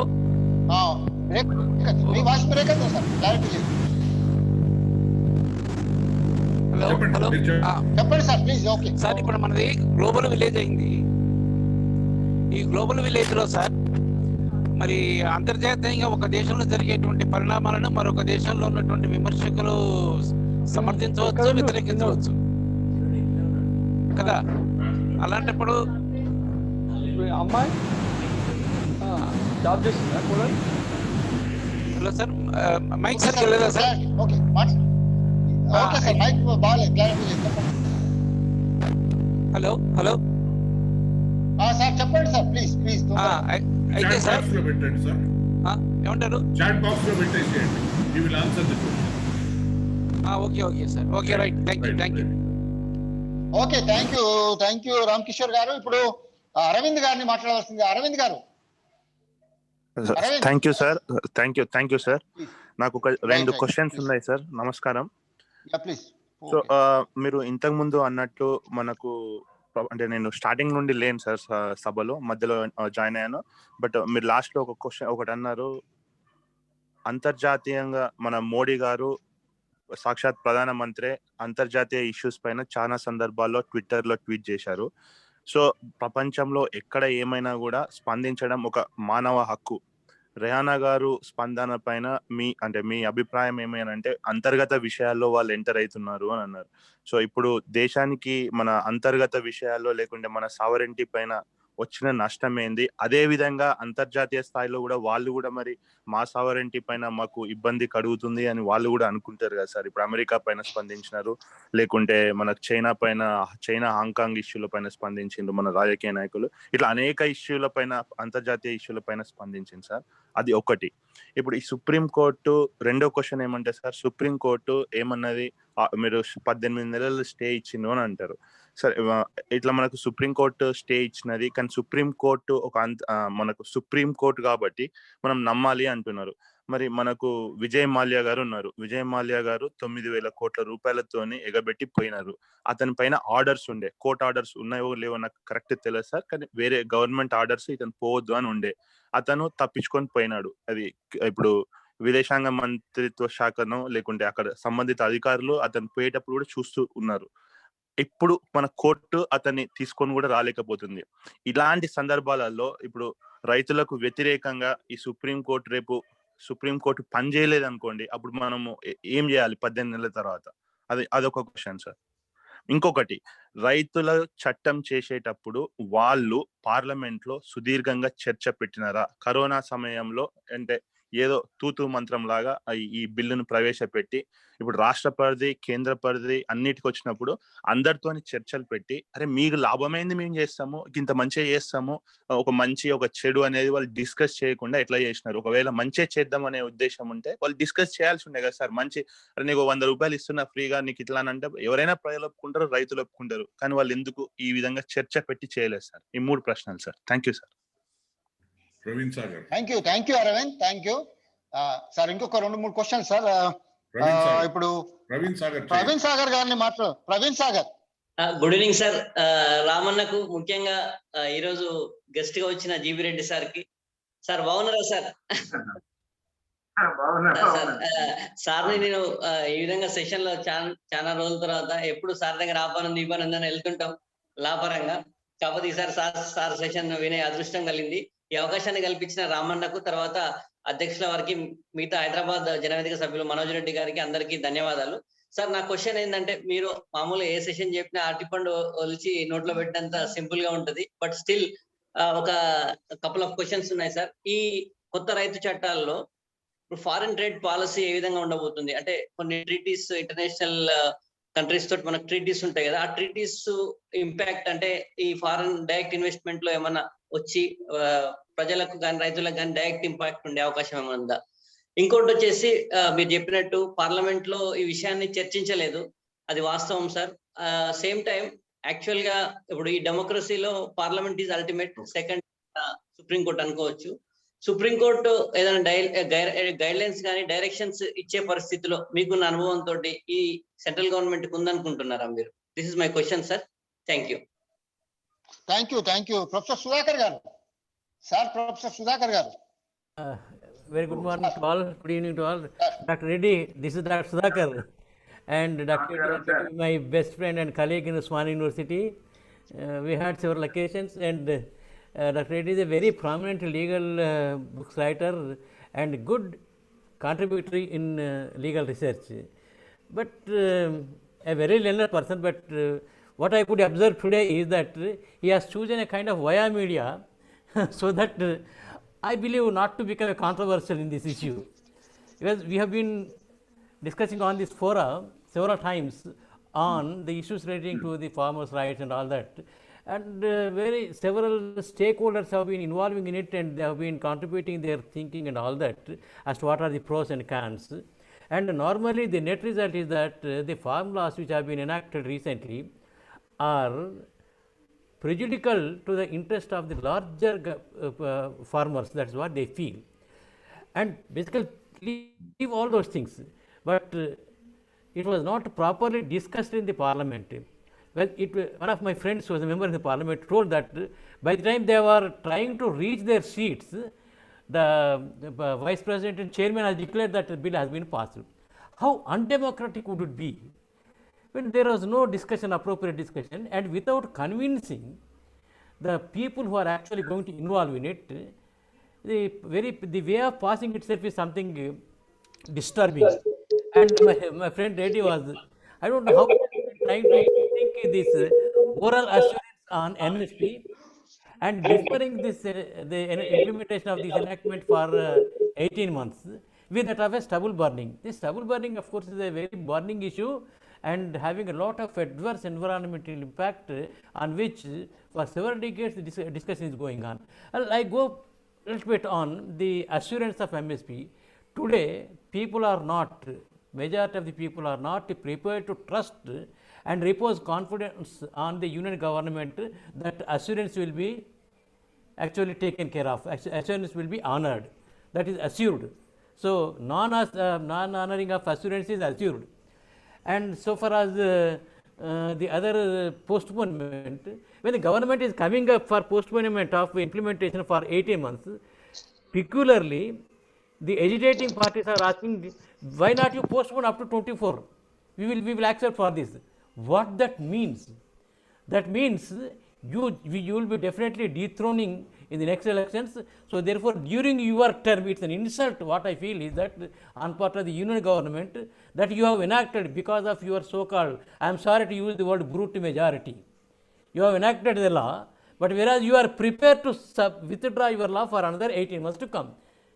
And simply when you are surrendering yourself to postpone it for 18 months implementation, having passed the law, you postpone it for another remaining period of your time. And what was the signal that the agriculture, the farmers are giving? The farmers are giving that you, the present government, because of your the so-called, again, I do not use we, majority, you have enacted law and seeing all those tamasha. And other thing is that no, people are supposed to agitate, and in this agitation we saw Telangana movement, and we are also seeing the present Delhi movement. In the Telangana movement also, in spite of many efforts probably committed by the earlier government to somehow disturb the peace and tranquility movement, still the people have resorted to peaceful movement and not a single incident happened. And in this case also, since I am not physically aware of these things, but when we look at the international news channels and all that, we see that all these Khalistanis or urban Naxals or Pakistani supporters or Chinese behind it is something appears to me, for a lay person like me, is an absurd and kind of the social media that is being used by bhaktas, is such that they have been trying to make the present agriculture, the farmers, as an enemies of the farmers themselves. In fact, unfortunately, farmers are enemies among themselves. Definitely, as Reddy told, that the issues and perspectives, problems and other issues of the agriculture farmers are different from state to state. Maybe major share of all these benefits that are being percolated may be going to one or two states, and for which you cannot make the farmers apart. And today they have come up with another slogan, Jai Jawan and Jai Kisan. Unfortunately, many of the southern states doesn't contribute for the army and state protection. They are the people they are coming. And how the government, I do not understand, making the agriculture as enemies. And we leave about union list, concurrent list and occupied territory and all those things that, of course, that may stand before the court. But what the court today say, it has appointed sumo to 3 or 4 members, and 1 member has resigned. And now the veracity of the committee doesn't have anything, because whatever the committee the submits, the farmers are refusing right now. So these are all certain cumbersome issues that are there. So therefore, I think such kind of threadbare discussion is required to be taken care of. However, I appreciate again, Dr. Reddy, for your exposition and extensive research and all this gathering of information and presenting this august body in a befitting manner. I congratulate the thing. But of course, I also concur on certain issues and differ on some other issues. Thank you, Professor Sudhakar garu. Thank you, sir. James Prashant garu, please. Sir వినపడుతుందా sir? ఇప్పుడు వినపడుతుందా sir? వినపడుతుంది, కానీ ఇప్పుడు ప్రశాంత్ గారు, James Prashanth, please question ఏమన్నా sir ప్రశ్న ఉంటే షార్ట్ లో అడగండి, please. I just I wanted to thank GB Reddy, Professor GB Reddy, for giving a very balanced exposition on the subject, very well researched. So there were a lot of things about the acts that we have known, and so usually lay people like us will do not get to know from the media. So I thank you very much, sir, for the session. Thank you so much. Thank you, James. Thank you. ఇప్పుడు భూషణ్ గారు, హరిభూషణ్ గారు, shop Haribhushan ఉన్నాడా? ఉన్నారు. Yeah, please. Hello, please చెప్పండి sir, మాట్లాడండి. Good evening sir అందరికి. Okay, please. చాలా విషయాల్ని తీసుకొచ్చారు. చాలా విషయాలు కూడా కాంట్రాడిక్షన్ గానే ఉన్నాయి సార్ చెప్పే దాంట్లో. సార్ ఒక విషయం చెప్తూ, కోర్టు తీర్పులు, కోర్టు చట్టాలు అనేవి ఈ రోజు రేపు తేలేటి కావు, చాలా కాలం పడుతుంది, అవి తేలే వరకు ఏమిటని చెప్పారు. సారు రైతు ఉద్యమాన్ని విశ్లేషించిన తీరు ఇటు ప్రభుత్వాన్ని సపోర్ట్ చేసేట్టు కాకుండా, అటు రైతులను సపోర్ట్ చేసేట్టు కాకుండా, ఓవరాల్ చూస్తే రైతులను వ్యతిరేకించేదే ఎక్కువ ధోరణి కనిపిస్తుంది. ఏమే విషయాలు కూడా నేను చెప్తాను. ఒకటి, ఫస్ట్ సార్ చెప్పింది ఏంటంటే, ఈ చట్టాలని తీసుకొచ్చే ముందు ప్రభుత్వం కొంచెం బాగా డిస్కస్ చేయాల్సింది ఉండే, కన్సల్టేట్ చేయాల్సింది ఉండే. ఈ కరోనా పీరియడ్ లో తీసుకురావాల్సిన అవసరం లేకుండా అని చెప్పేసినారు. అయితే ప్రభుత్వ పెద్దలకు, ఆ ప్రభుత్వ పెద్దలకు సలహాలు ఇచ్చే ఆ ఇంకా పెద్దలందరికీ కూడా వాళ్ళకి అర్థం కాకనో లేకుంటే మెదడు తక్కువ ఉండో వాళ్ళ చట్టాలు తీసుకురాలేదు. కరోనా పీరియడ్ లో రైతు చట్టంతో పాటు చాలా చట్టాలను తీసుకొచ్చారు. ఎందుకు తీసుకొచ్చారు? కరోనా అనే ఒక మహమ్మారిని చాలా దుష్ప్రచారం చేసి, చాలా ఎత్తున ప్రజల్లో భయోత్పాతం సృష్టించి, ప్రజల్లో ఐక్యత లేకుండా చేసి, ఒకరిని ఒకటి కలవకుండా చేసి, ఒకరికి ఒకటి మామూలుగా ఫిజికల్ డిస్టెన్స్ ను సోషల్ డిస్టెన్స్ అనే సోషల్ డిస్టెన్స్ ప్రజల మధ్య పెంచి, ఆ కుట్రపూరితంగానే ఈ దొంగ చట్టాలన్నిటి తీసుకొచ్చి ప్రజల మీద బలవంతంగా రుద్దడం కోసం, ప్రజల అనైక్యతను ఆసరా చేసుకొని ఖచ్చితంగా అమలు చేయడం కోసం చేసిన కుట్రనే తప్ప ప్రభుత్వాలకో లేకపోతే మోడీ గారికి సలహా ఇచ్చే అంబానీలకో అదానీలకో విషయం తెలియకైతే చేసిందని దేశంలో ఎవరు అనుకుంటలేరు. ఎవరో కొంతమంది అనుకుంటే అనుకోవచ్చు. సార్ మీలాంటి వాళ్ళు అట్లా మాట్లాడడం కరెక్ట్ కాదని నేను అనుకుంటున్నా. నేను ఫ్రాంక్ గా మాట్లాడుతున్నా, ఇంకో రకంగా మీరు అర్థం చేసుకోవద్దు. రెండో విషయము అన్ని రాష్ట్రాలలో ఎందుకు వ్యతిరేకించడం లేదు, దానికి సారే సమాధానం చెప్పారు. ఈ గ్రీన్ రెవల్యూషన్ వచ్చిన తర్వాత కొంచెం ముందు వచ్చిన ప్రాంతాల్లో కొంచెం డెవలప్మెంట్ ఎక్కువైంది, అక్కడ స్టడీస్ ఎక్కువైనాయి, కొంచెం బుద్ధి కూడా వాళ్ళకి పెరిగింది. ఒక క్లాస్ నడిచేటప్పుడు క్లాస్ లో 50 మంది ఉంటే 50 మందిలో 3-4 క్వశ్చన్లు వేస్తారు. వాళ్ళకి కొంచెం ముందు అర్థమైతే మిగతా వాళ్ళు కొంచెం తర్వాత మెల్లగా వాళ్ళని చూసాం, వాళ్ళు చెప్పింది అర్థం చేసుకొని మిగతా వాళ్ళు మాట్లాడతాం. కాబట్టి మిగతా 40 మంది మాట్లాడింది ఈ 4 మాట్లాడడం తప్పు అని చెప్పేసి సార్కు తెలియనప్పుడు ఏం చేస్తాడు, పోరాలని బెదిరేయడం కోసం, చాలు వాళ్ళందరూ మనుషులు కాదురా, మీరే మనుషులు అని చెప్పేసి బెదిరించిన సంఘటనలు మేము చదువుకున్నప్పుడు కూడా చూసినాం. కాబట్టి గవర్నమెంట్ కూడా ఏం చేస్తున్నది, పంజాబ్ వాళ్ళే రైతుల, హర్యానాలో రైతులు అంటే పంజాబ్ హర్యానాలో స్టార్ట్ అయిన ఉద్యమం అటు రాజస్థాన్ పోయింది, యూపీకి పోయింది, గుజరాత్ పోయింది, చాలా రాష్ట్రాల నుంచి చాలా మంది రైతుల ఉద్యమంలో కూడా చేరుతున్నారు. సార్ ఇంకొక ఆశ్చర్యకరమైన విషయం ఏం చెప్పారంటే, మొన్న తికాయత్ గారు ఒక ఎమోషనల్ పండించకపోతే ఆ ఉద్యమం దెబ్బతినేది. సార్ అట్లా మాట్లాడడం అయితే అది సీరియస్ గా నేను వ్యతిరేకిస్తున్నా. ఆ ఉద్యమం ఎప్పుడు దెబ్బతింటుందా అని ఆలోచించే ధోరణి దాంట్లో కనిపిస్తుంది. అది కరెక్ట్ కాదు. అది మీరు ఏ రకంగా మాట్లాడారో మీరు నాకైతే అర్థమైంది. అది తికాయత్ ఎమోషనల్ పండించకపోతే ఆ ఉద్యమం పోయేది, రైతులంతా చాలా మంది పోయారు. ఇంకొక మాట్లాడి రెండవది ఇంకొక అంశం, పబ్లిక్ ప్లేస్ లో ప్రొటెక్ట్ చేయొద్దు అని చెప్పేసి. ఎక్కడ ప్రొటెక్ట్ చేస్తారు సార్? మరి పోయి అడవులలో ప్రొటెక్ట్ చేయాలనా, జనాలు లేని ప్రాంతాల్లో ప్రొటెక్ట్ చేయాలనా, లేకపోతే ఏదైనా ఎడారి ప్రాంతంలోకి పోయి ప్రొటెక్ట్ చేస్తారు ఎవరన్నా? ప్రొటెక్ట్ అనేది ఏంది? ప్రభుత్వానికి మన నిరసన తెలియజేయడం, ఆ నిరసనకు మద్దతు ఆ ప్రజలను కూడా కట్టుకోవడం. ఇప్పుడు మన తెలంగాణలో ఇందిరా పార్కు దగ్గర మనం దాన్ని ధర్నా చౌక్ ఎత్తేయాలంటే చాలా గొడవలు చేసినాం. ఎక్కడ పోయి ప్రొటెక్ట్ చేయాలి మరి జనాలంతా? కాబట్టి మొన్న కొంతమంది బీజేపీలో ఆర్ఎస్ఎస్ గుండాలు దాడి చేసి వాళ్ళ మీద మీరు మా ప్రాంతంలోకి వచ్చి మీరు గొడవ చేస్తున్నారని చెప్పేసి కొంతమంది మాట్లాడిన దానికి అది ప్రభుత్వాలు చేసిన కుట్రనే తప్ప అక్కడ ప్రజలు మొన్న 26 జనవరి నాడు ఎంతో మంది పూలు చల్లిండ్రు అదే రైతుల మీద. దాన్ని కూడా మనం దృష్టిలోకి తీసుకోవాల్సిన అవసరం ఉన్నది. ఇంకొక అంశం ఏంటంటే, ఈ ఉద్యమాల్ని దెబ్బతీయడం కోసం పాలకులు ప్రతిసారి కుట్రలు చేస్తూనే ఉంటారు. మనకు అకాలీదల్లో బింద్రన్ వాళ్ళని సృష్టించింది కూడా ఇందిరాగాంధీ.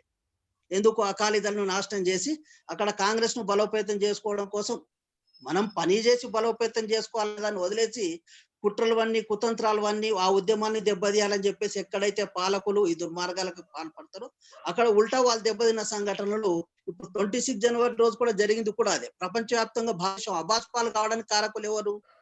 ఫస్ట్ వివాదాస్పద చట్టాలు తీసుకురావడం అనేది, రెండవది ఆ చట్టాలకు వ్యతిరేకంగా పోరాడుతున్న రైతుల్ని దుష్ప్రచారం చేయడం కోసం, వాళ్ళ బదనాం చేయడం కోసం ఒక చిన్న నాటకం వీళ్ళు ఆడబోయి అదేంది భస్మాసుర హస్తం లాగా ఒక పాలకుల ఖచ్చితంగా ప్రపంచవ్యాప్తంగా మన భారతదేశం యొక్క పరువు ప్రతిష్టల్ని భంగం కలిపి నాశనది బీజేపీ ప్రభుత్వము, మోడీ గారి యొక్క వాళ్ళ స్వయంకృత అపరాధం తప్ప ఈ ఉద్యమాన్ని దెబ్బతీయడం కోసం వాళ్ళు చేసిన కుట్ర అది ఉల్టా రివర్స్ అయింది అనే విషయం అయితే స్పష్టమవుతుంది. ఇంకొక విషయం, బయట వాళ్ళు మాట్లాడద్దు. ఇంకా 2 విషయాలు ఉన్నాయి చెప్తా. నేను ఇంకా 2 విషయాలు చెప్పాలి, ఎందుకంటే నేను సార్ చెప్పే దాంట్లో నాకు చాలా విషయాలు కాంట్రాడిక్ట్ ఉన్నాయి. మీరు మధ్యలో ఆపేస్తే నేను మాట్లాడాను. తొందరగా కంక్లూడ్ చేయండి ప్లీజ్ ప్లీజ్. ఇప్పుడు విషయం డిస్కస్ చేయనీయకుండా ఏదో చెప్పి డిబేట్ వచ్చిన వాళ్ళు మనిషి ఎవరి అభిప్రాయం వాళ్ళు చెప్పిపోయడం అనేది కాదు. కాబట్టి బయట దేశాలలో మాట్లాడద్దు. ఇవాంక హైదరాబాద్కి వస్తే బిచ్చగాళ్ళని అందరిని ఎత్తేసినాం. ఎందుకు? మా తెలంగాణ, మా హైదరాబాద్ చాలా గొప్పదని చెప్పించుకోవడం, బయట ప్రపంచంలో చెప్పుకోవడానికి. గుజరాత్ కి మోడీ ట్రంప్ గారు వస్తే, ట్రంప్ వచ్చినప్పుడు పెద్ద గోడలు కట్టి ఈ గుడిసెలు అవి ఇవి కనిపించకుండా చేసినాం. దేనికి చేసినాం? ప్రపంచం అంతా మా మోడీ పరిపాలనలో ఇట్లా వెలిగిపోతుందని చెప్పేసి అబద్ధాలు చెప్పుకోవడానికి. అట్లాగే హౌడీ మోడీ పేరు పెట్టుకొని ఎందుకు మోడీ ప్రచారం ఊరేగుతున్నారు దేశంలో? ఒక మోడీ అనే కాదు, పాలకులంతా కూడా బయట దేశాలలో ఈ గొప్పలు చెప్పడం, అంటే ఉన్నదాన్ని ఇక్కడ ఏం లేకున్నా కానీ గొప్పలు చెప్పడం కోసం ప్రయత్నాలు చేస్తుంటారు. ప్రతి దేశం యొక్క అంతర్గత విషయాల్లో వీళ్ళు తెలదూరుస్తుంటారు. ఎవరో డెమోక్రాట్స్ కొంతమంది ఈ ఉద్యమాన్ని వాళ్ళు ఏమన్నారు? తొందరగా సమస్యను పరిష్కరించండి, రైతులు న్యాయమైన డీల్ ఉన్నారు. అదేం తప్పు కాదు కదా. అదే మనం చేస్తే తప్పు, వాళ్ళు చేస్తే, మనం చేస్తే ఒప్పు, వాళ్ళు చేస్తే తప్పు. ఇది పాలకుల యొక్క వర్షను బలపరిచే విధంగానే సార్ మాట్లాడారు తప్ప అదైతే కరెక్ట్ కాదని చెప్పేసి నేను అనుకుంటున్నా. రెండవది, అట్లా ఇవన్నీ చూసుకున్నప్పుడు గ్లోబలైజేషన్ లో భాగంగానే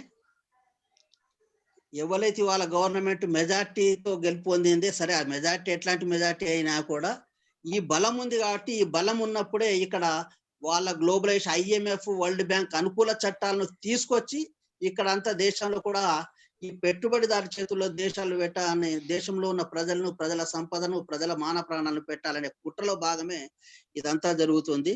దానికి ఇంకొకటి ఏం లేదు. ఖచ్చితంగా దానికి వ్యతిరేకంగా మనమంతా పోరాడాల్సిన అవసరం ఉంది. చాలా మంది ప్రజల్లోకి మన విషయాన్ని, మన దగ్గర ఎందుకు సౌత్ ఇండియాలో జరుగుతలేదు, తెలంగాణలో రైతులు ఎందుకు గదులుతలేరు, ఆంధ్రప్రదేశ్ లో రైతులు ఎందుకు గదులుతారు, ఇక ప్రభుత్వాలు కూడా డ్రామాలు ఆడుతున్నాయి. సార్ చెప్పినట్టు మన తెలంగాణలో టిఆర్ఎస్ ప్రభుత్వం ఒకరోజు వ్యతిరేకించింది, రెండో రోజు తెల్లారి సపోర్ట్ చేస్తుంది. దాని వెనక కారణం ఏంది అనేది మనకు అందరికి తెలిసిన విషయం. ఇది బయట ప్రపంచంలో కూడా ప్రచారం జరుగుతున్నది. కాబట్టి వీళ్ళంతా కూడా కొంచెం రైతుల్ని మోసం చేయడానికి ప్రయత్నాలు కూడా చేస్తున్నారు.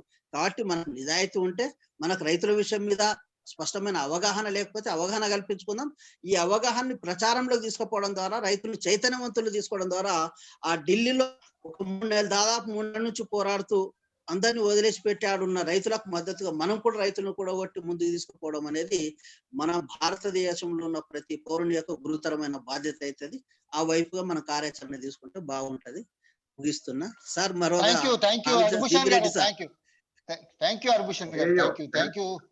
You once again. ఇప్పుడు ఏ నరసింహారెడ్డి గారు, సార్ ఏ నరసింహారెడ్డి గారు, sir unmute yourself sir. Narasimha Reddy గారు సార్ మాట్లాడరు కానీ ఓకే. ఇప్పుడు అశోక్ బాబు గారు, ప్లీజ్ 1 minute లో క్లోజ్ చేయండి please.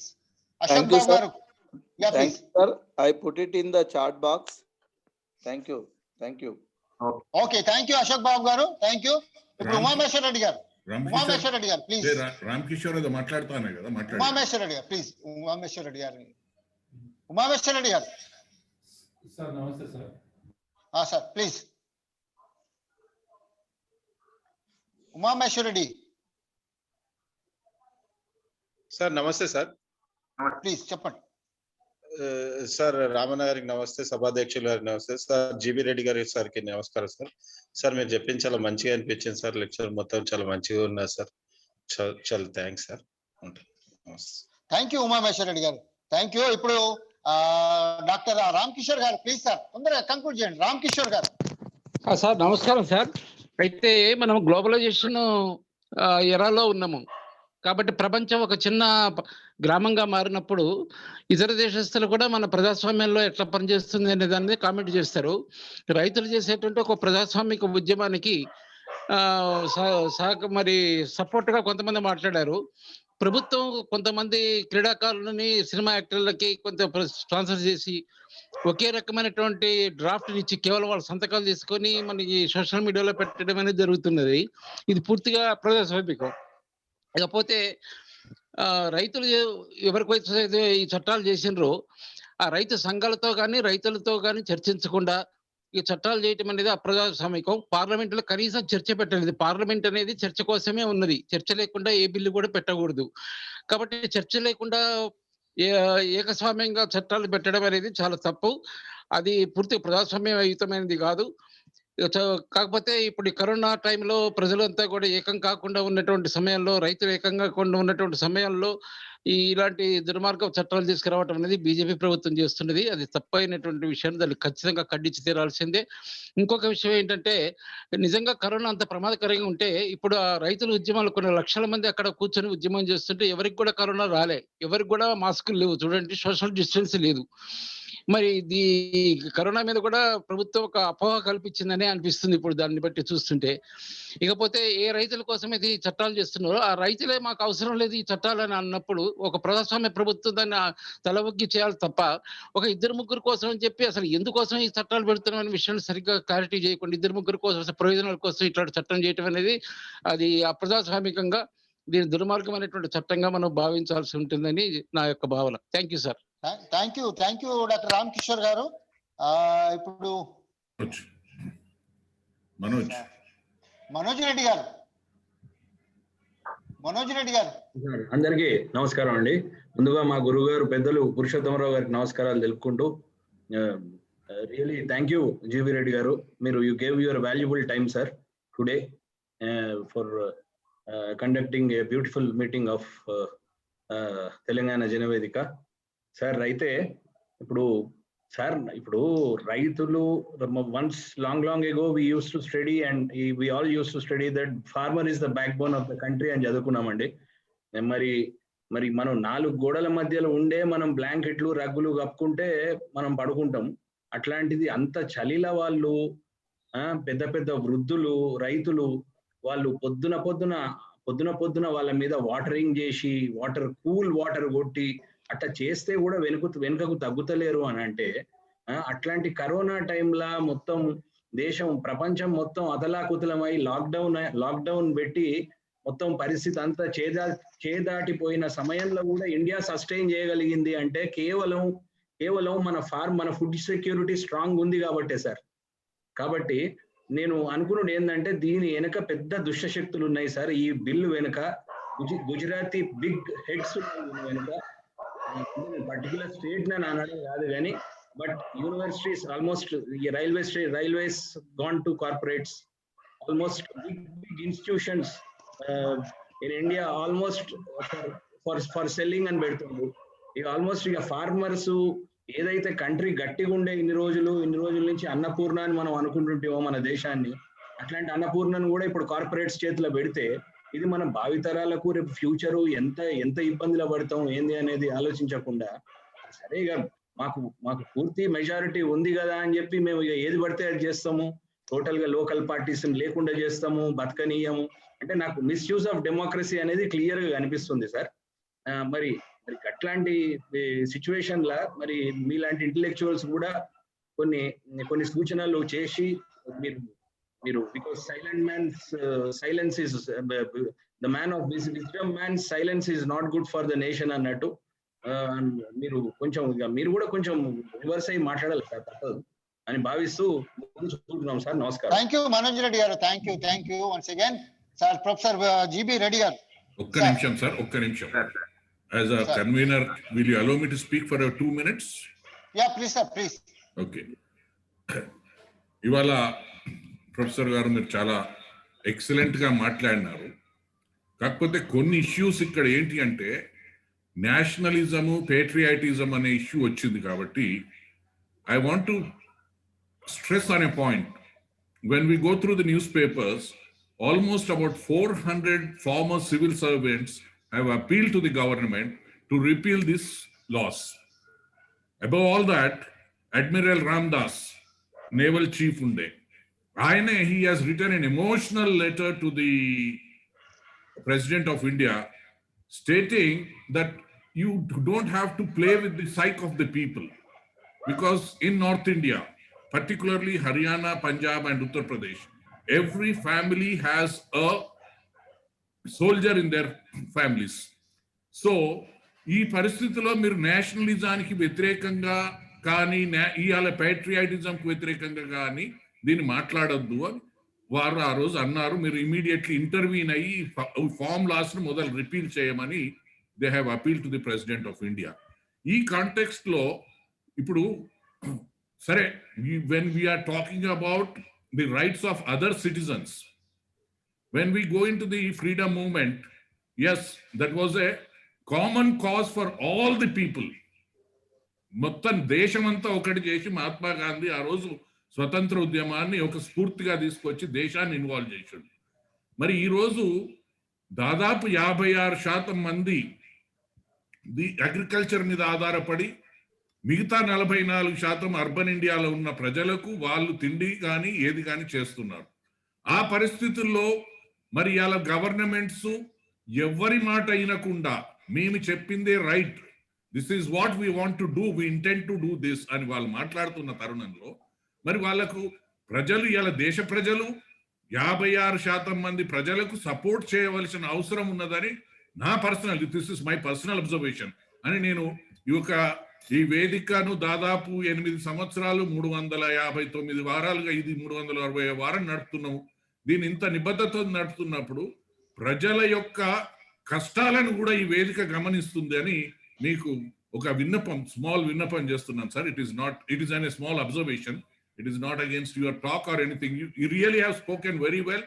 Chala and in-depth ga you have really spoken very well, and I am very thankful for you to come and talk on this August forum, sir. Thank you so much. Thank you, sir. Thank you. Professor GB Reddy garu, sir. Please, sir. Sir. Overall ga meer cheppandi, sir. Please, sir. Yeah. Overall ga cheptanu. Munduga స్పందించి ప్రతిస్పందించిన విజ్ఞులందరికీ నమస్కారం, ధన్యవాదాలు. నేనేం మాట్లాడినో రికార్డులో ఉండిపోయింది, మీకు తెలుసు. నేను ఇప్పుడు మీరు కొన్ని ఇష్యూస్ ఫస్ట్ మసూదన్ రెడ్డి గారితో చెప్తాను. వారు సటిల్ గా ఏం చెప్పారంటే ఎల్పిజి లిబరలైజేషన్, ప్రైవేటైజేషన్, గ్లోబలైజేషన్ ప్రక్రియలో భాగంగా ఈ చట్టాలను తీసుకురావడం జరిగింది. ఇది in fact they are affecting the citizens life అన్నారు. దాంట్లో ఏ మాత్రము అనుమానం లేదు. ఎందుకంటే విత్డ్రాయల్ సిమ్టమ్స్ అనేవి వచ్చినాయి. సంక్షేమ రాష్ట్రం నుంచి, ఆ భావన నుంచే గవర్నమెంట్స్ మెల్లిగా విత్డ్రా అవుతున్నాయి. ఆ ప్రక్రియలో భాగంగా జరిగిందని భావిస్తా ఉన్నా. ఖచ్చితంగా దీంట్లో ఒక గ్లోబల్ డైమెన్షన్ ఉంది, గ్లోబలైజేషన్ డైమెన్షన్ ఉంది. That is one aspect. Ram Kishore గారు చెప్పినట్టు ఇప్పుడు world has become global village. నేను అక్కడ నా ఉద్దేశం చెప్పడంలో ఏంటంటే, ఇప్పుడు మనము ఈ చట్టాన్ని కూలంకషంగా చూసినాం కాబట్టి దాంట్లో ప్రోస్ అండ్ కాన్స్ గురించి మనం డిస్కస్ చేస్తున్నాము. ఇక్కడ ఏంటంటే ఇప్పుడు వాళ్ళు ఈ ఫారిన్ వాళ్ళు కామెంట్ చేసే ముందు అంత ఇన్డెప్త్ గా చేయకపోవచ్చు, చూడకపోవచ్చు. ఒక్కసారి ఒక స్టేట్మెంట్ ట్వీట్ ఇచ్చో మళ్ళీ మర్చిపోవచ్చు. ఆ ఉద్దేశంలో మాట్లాడొద్దని అనలేదు నేను. గ్లోబల్ విలేజ్ అందరూ మాట్లాడాల్సిందే. ఖచ్చితంగా విధానపరమైన నిర్ణయాల గురించి కూడా మాట్లాడొచ్చు, nothing wrong in it. But ఒకటి ఏంటంటే జస్ట్ నేను అన్నది ఒక్కరి విషయంలో చెప్పిన, ఏంటంటే ఒక ట్వీట్ ఇచ్చినారు, వాళ్ళకి ఇంకేదో దాంట్లో లైక్స్ వచ్చినాయి, డిస్లైక్స్ వచ్చినాయి, అక్కడితో అయిపోయింది. బట్ యాక్చువల్ గా ఫైట్ అనేది ఏది ఉందో మళ్ళీ మనమే కంటిన్యూ చేయాల్సి వస్తుంది. But there nothing wrong in commenting. Modi చేయొచ్చు, ఇంకెవరైనా చేయొచ్చు. ప్రపంచంలో ఏం జరుగుతున్నా కూడా we can't remain silent spectators. అది ఇంకొక పాయింట్ సార్. ఇంకోటి ఏంటంటే సుప్రీంకోర్టు 18 నెలలు అని చెప్పలే. వాళ్ళు మొదట్లో ఏమన్నారంటే 3 నెలలు అన్నారు. గవర్నమెంట్ కన్సెషన్ అది. వాళ్ళు ఒక అష్యూరెన్స్ ఏంటంటే 18 నెలలు పెడతామన్నారు. అది ఇంకోటి సుప్రీంకోర్టు ఏమైనా డైరెక్షన్ ఇవ్వగలుగుతారా అనేది. ఇప్పుడు జుడిషియల్ లెజిస్లేషన్ అన్నది honestly speaking it has become order of the day. కానీ వాళ్ళే సెల్ఫ్ రియలైజేషన్ చేస్తా ఉన్నారు. ఏంటంటే అన్ని విషయాల్లో మేము పిఐఎల్ ఫైల్ చేసినా ఇంకేమైనా చేసినా మేము చేయలేము, we can't go for judicial governance. నేను అన్న పాయింట్ ఒకటే ఏంటంటే, మనము ఒక ప్రజాస్వామిక వ్యవస్థలో సుప్రీమసీ ఆఫ్ కాన్స్టిట్యూషన్ లో ఉన్నాము, జ్యుడిషియల్ రివ్యూ ఉంది. కాబట్టి దాంట్లో ఇప్పుడు 2 ఉన్నాయి. విధానపరమైన నిర్ణయం ఒకటి ఉంది, న్యాయపరమైన నిర్ణయం ఒకటి ఉంది. విధానపరమైన నిర్ణయాన్ని పునఃసమీక్షించుకోవడానికి సరైన సమయం ఉంది. ఇది కంటిన్యూ చేసుకుంటూనే దాంట్లో కొంత మళ్ళీ ఈవెన్ దాంట్లో ఏమైనా అన్కాన్స్టిట్యూషనాలిటీ ఉందా లేదా అనే దాని మీద మనం సుప్రీంకోర్టు చెప్పిన దాన్ని ప్రతిదానికి సుప్రీంకోర్టు తీర్పే మనకు పరిష్కారం కాదు. దాంట్లో నాకు 2 అభిప్రాయం కూడా లేదు. This is my opinion. ఇంకోటి ఏంటంటే ప్రాపర్ కన్సల్టేషన్ చేయలేదన్న మాటతోనే నేను మొదలు పెట్టిన. సో ఎవరైతే అన్నారో ప్రాపర్ కన్సల్టేషన్ లేదని నేను వాళ్ళతో ఏకీభవిస్తా ఉన్నా. You can see my record. సరైన నిర్ణయం కన్సల్టేషన్ జరగలేదని చెప్పినాను. ప్రవీణ్ సాగర్ గారు చెప్పినట్టు ఖచ్చితంగా దీంట్లో ఇంపాక్ట్ ఆఫ్ ఈ WTO అగ్రిమెంట్స్ దీనికి ముడిపడి ఉన్నాయని చెప్తాను. అది ఈజ్ ఆఫ్ డూయింగ్ బిజినెస్ కావచ్చు, మస్ట్ అనేది అన్నట్టు లేదంటే ఈ general agreement in trade in services కావచ్చు, లేకపోతే ఈ ఫైటో శానిటరీ మెజర్స్ అగ్రికల్చర్ సంబంధించి కావచ్చు, ఈ ప్రక్రియలో భాగంగానే ఇది వచ్చిందని నేను కూడా నమ్ముతా ఉన్నా. I don't have any contradiction. ఇంకోటి ఏంటంటే ఇప్పుడు హరిభూషణ్ గారు వారు చాలా చాలా విషయాలు చెప్పారు. ఒకటి ఏంటంటే అపోజింగ్ ద ఫార్మర్స్ అని. నేను అపోజింగ్ ద ఫార్మర్స్ అని చెప్పలేదు. ఒకటి ఏంటంటే నేను ఒక ఆబ్జెక్టివ్ వ్యూ తీసుకునే ప్రయత్నం చేసిన. దాంట్లో ఒకటి ఏంటంటే కొన్ని అంశాల విషయంలో ఇది లైవ్లీహుడ్ ఆఫ్ మిస్యూజ్ అనేది కూడా నేను దాన్ని హైలైట్ చేసినాను. ఒకటి being a serving professor, I couldn't have taken some any other stand, but I said that I also in fact suggested a solution. చివరిలో మీరు చూడండి నేను ఏం చెప్పానంటే ఇది సమాజ విధానానికి వ్యతిరేకం కూడా, లోకల్ నీడ్స్ ఉన్నా ఏమున్నా కూడా ఖచ్చితంగా స్టేట్ గవర్నమెంట్ కొద్దిలేండి, వాళ్ళు చూసుకుంటారు. ఆర్టికల్ 254 లో కూడా ప్రావిజన్ ఉందని చెప్పినాను. ఇంకా రాకేష్ టికెట్ దాని అంటే అక్కడ ఆ రోజు జరిగినప్పుడు ఏంటంటే ఆనెస్ట్లీ స్పీకింగ్ నేను personally I'm not against MS ticket Rakesh ticket, కానీ ఆ రోజు ఆయన ఒకసారి మీరు మీ దగ్గర రికార్డులు ఉండొచ్చు చూడండి. దాంట్లో ఏంటంటే మిగతా వాళ్ళని అడిగినప్పుడు ఏమన్నారంటే మా లీడరు ఆయన కంటతడి పెట్టుకున్నాడు కాబట్టి మేము మళ్ళీ వచ్చేసినాం అన్న వదిలేసుకుని అన్నారు. అది ఆయన లీడర్షిప్ కు ఒక నిదర్శనం కాబట్టి, కానీ we're not against Rakesh Tikait. ఆయన ఇప్పుడు ఆయన ఒకటే కదా ఫైట్ చేస్తున్నారు, మిగతా వాళ్ళందరూ వెనక్కి వెళ్ళిపోయినారు. ఇది ఇంకొక ఆస్పెక్ట్. అదేవిధంగా ఇప్పుడు అశోక్ బాబు గారు ఏదో ట్వీట్ చేసినారు. ప్రొఫెసర్ సుధాకర్ గారి అన్ని మంచి కామెంట్లు, నేను వారితో ఏకీభవిస్తా ఉన్నా. Farm laws are prejudicial to farmers అన్నారు. నేను అనేది ఏంటంటే వాటికి టెస్ట్ చేస్తే ఇంకొకటి ఫార్మర్స్ వాళ్ళ పొజిషన్ స్ట్రెంథెన్ అవుతుందని నా ఉద్దేశం. రీజన్ ఏంటంటే మనం మామూలుగా ఇప్పుడు నేను as a law professor I speak, when a law is made we start with the presumption that it is valid. దాన్ని మనం డిస్ప్రూవ్ చేయాల్సిన అవసరం ఉంది. ఈ విషయంలో పర్ఫెక్ట్ జస్టిఫికేషన్ కూడా ఉంది డిస్ప్రూవ్ చేయడానికి. కానీ గవర్నమెంట్ నేను తప్పు చేసినా అని చెప్పదు కదా, somebody has to bell the cat. ఆ విధంగా సుప్రీంకోర్టు చేస్తుందన్న ఉద్దేశంతో చెప్పినాను సార్. ఇక మనోజ్ రెడ్డి గారు చెప్పినట్టు ఖచ్చితంగా there might be conspiracy, because Indian position is much different from other countries. Certainly we are very strong. We could overcome the COVID related difficulties because of our food stocks and all. అందుకోసమని చెప్పి ఆ food security అయినా misuse of democracy ఖచ్చితంగా. ఇప్పుడు sir ఒక Lok Sabha secretary గారు చెప్పారు నాకు ఏంటంటే 30 నిమిషాల్లో 18 లాసులు పాస్ చేసిన గొప్ప లోక్సభ మనది ఒకప్పుడు. అంటే నేను వీళ్ళు వాళ్ళంటే there is no holy cow now, but there is no proper process of enacting the laws. అంటే వాళ్ళకి ముందు పెట్టి చర్చించే అవకాశం ఇచ్చి అది లేకుండా పోయింది అనేది ఆ ఉద్దేశం నేను మొదట్లో కూడా చెప్పినాను. దెన్ ఇక మిగతా సభ్యులు వీళ్ళందరూ కూడా చాలా మంచి విషయాలు చెప్పినారు. స్టాండింగ్ ఏంటంటే ఇప్పుడు మనకు ఒక ఇంట్రాస్పెక్ట్ చేసుకోవడానికి గవర్నమెంట్ టైం దొరికింది, సంఘాలకు దొరికింది. ఇప్పుడు ప్రాపర్ ఒక wide based broad based consultation అంతా జరిగినప్పుడు మళ్ళీ నేను ఆ సొల్యూషన్ తో ఎండ్ చేస్తా. ఏంటంటే you leave it to the states whether to follow or not to follow, as simple as that. And ఒకవేళ నిజంగా రైతులే మాకు వచ్చి చాలా గొప్ప చట్టం మాకు ఇట్లా చేయాలంటే చేస్తారు తప్ప, let us leave it to the farmers and the states concerned, because it is typically a subject more in fact related to the state. ఇది నా కొన్ని అభిప్రాయాలు. మిగతా దాంట్లో ఏంటంటే నేనేం కాంట్రడిక్షన్ ఏం చేయలేదు, because it is part of the record. I was trying to play a level playing field, as simple as that. I thank you all for giving me this wonderful opportunity. పెద్దలందరికీ మరొకసారి ధన్యవాదాలు, నమస్కారం. Thank you very much sir. Thank you sir. Telangana Janavedika కేంద్ర రైతు చట్టాలు, వివాదాలు, అంశాలు, నిరసనలు, పరిష్కార మార్గాలు అనేటువంటి అంశం మీద కీలకోపన్యాసకం ఇచ్చినటువంటి ప్రొఫెసర్ జిబి రెడ్డి గారికి మరియు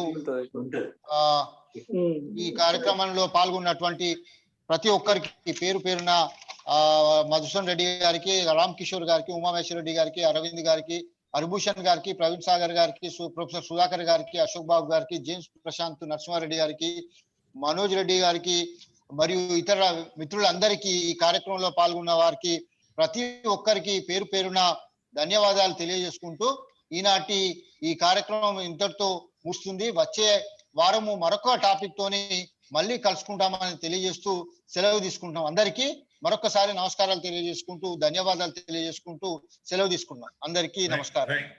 Thank you and good night everyone. It was a very nice talk, sir.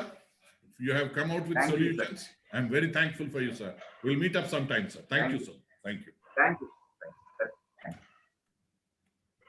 Andaru, good night. Thank you.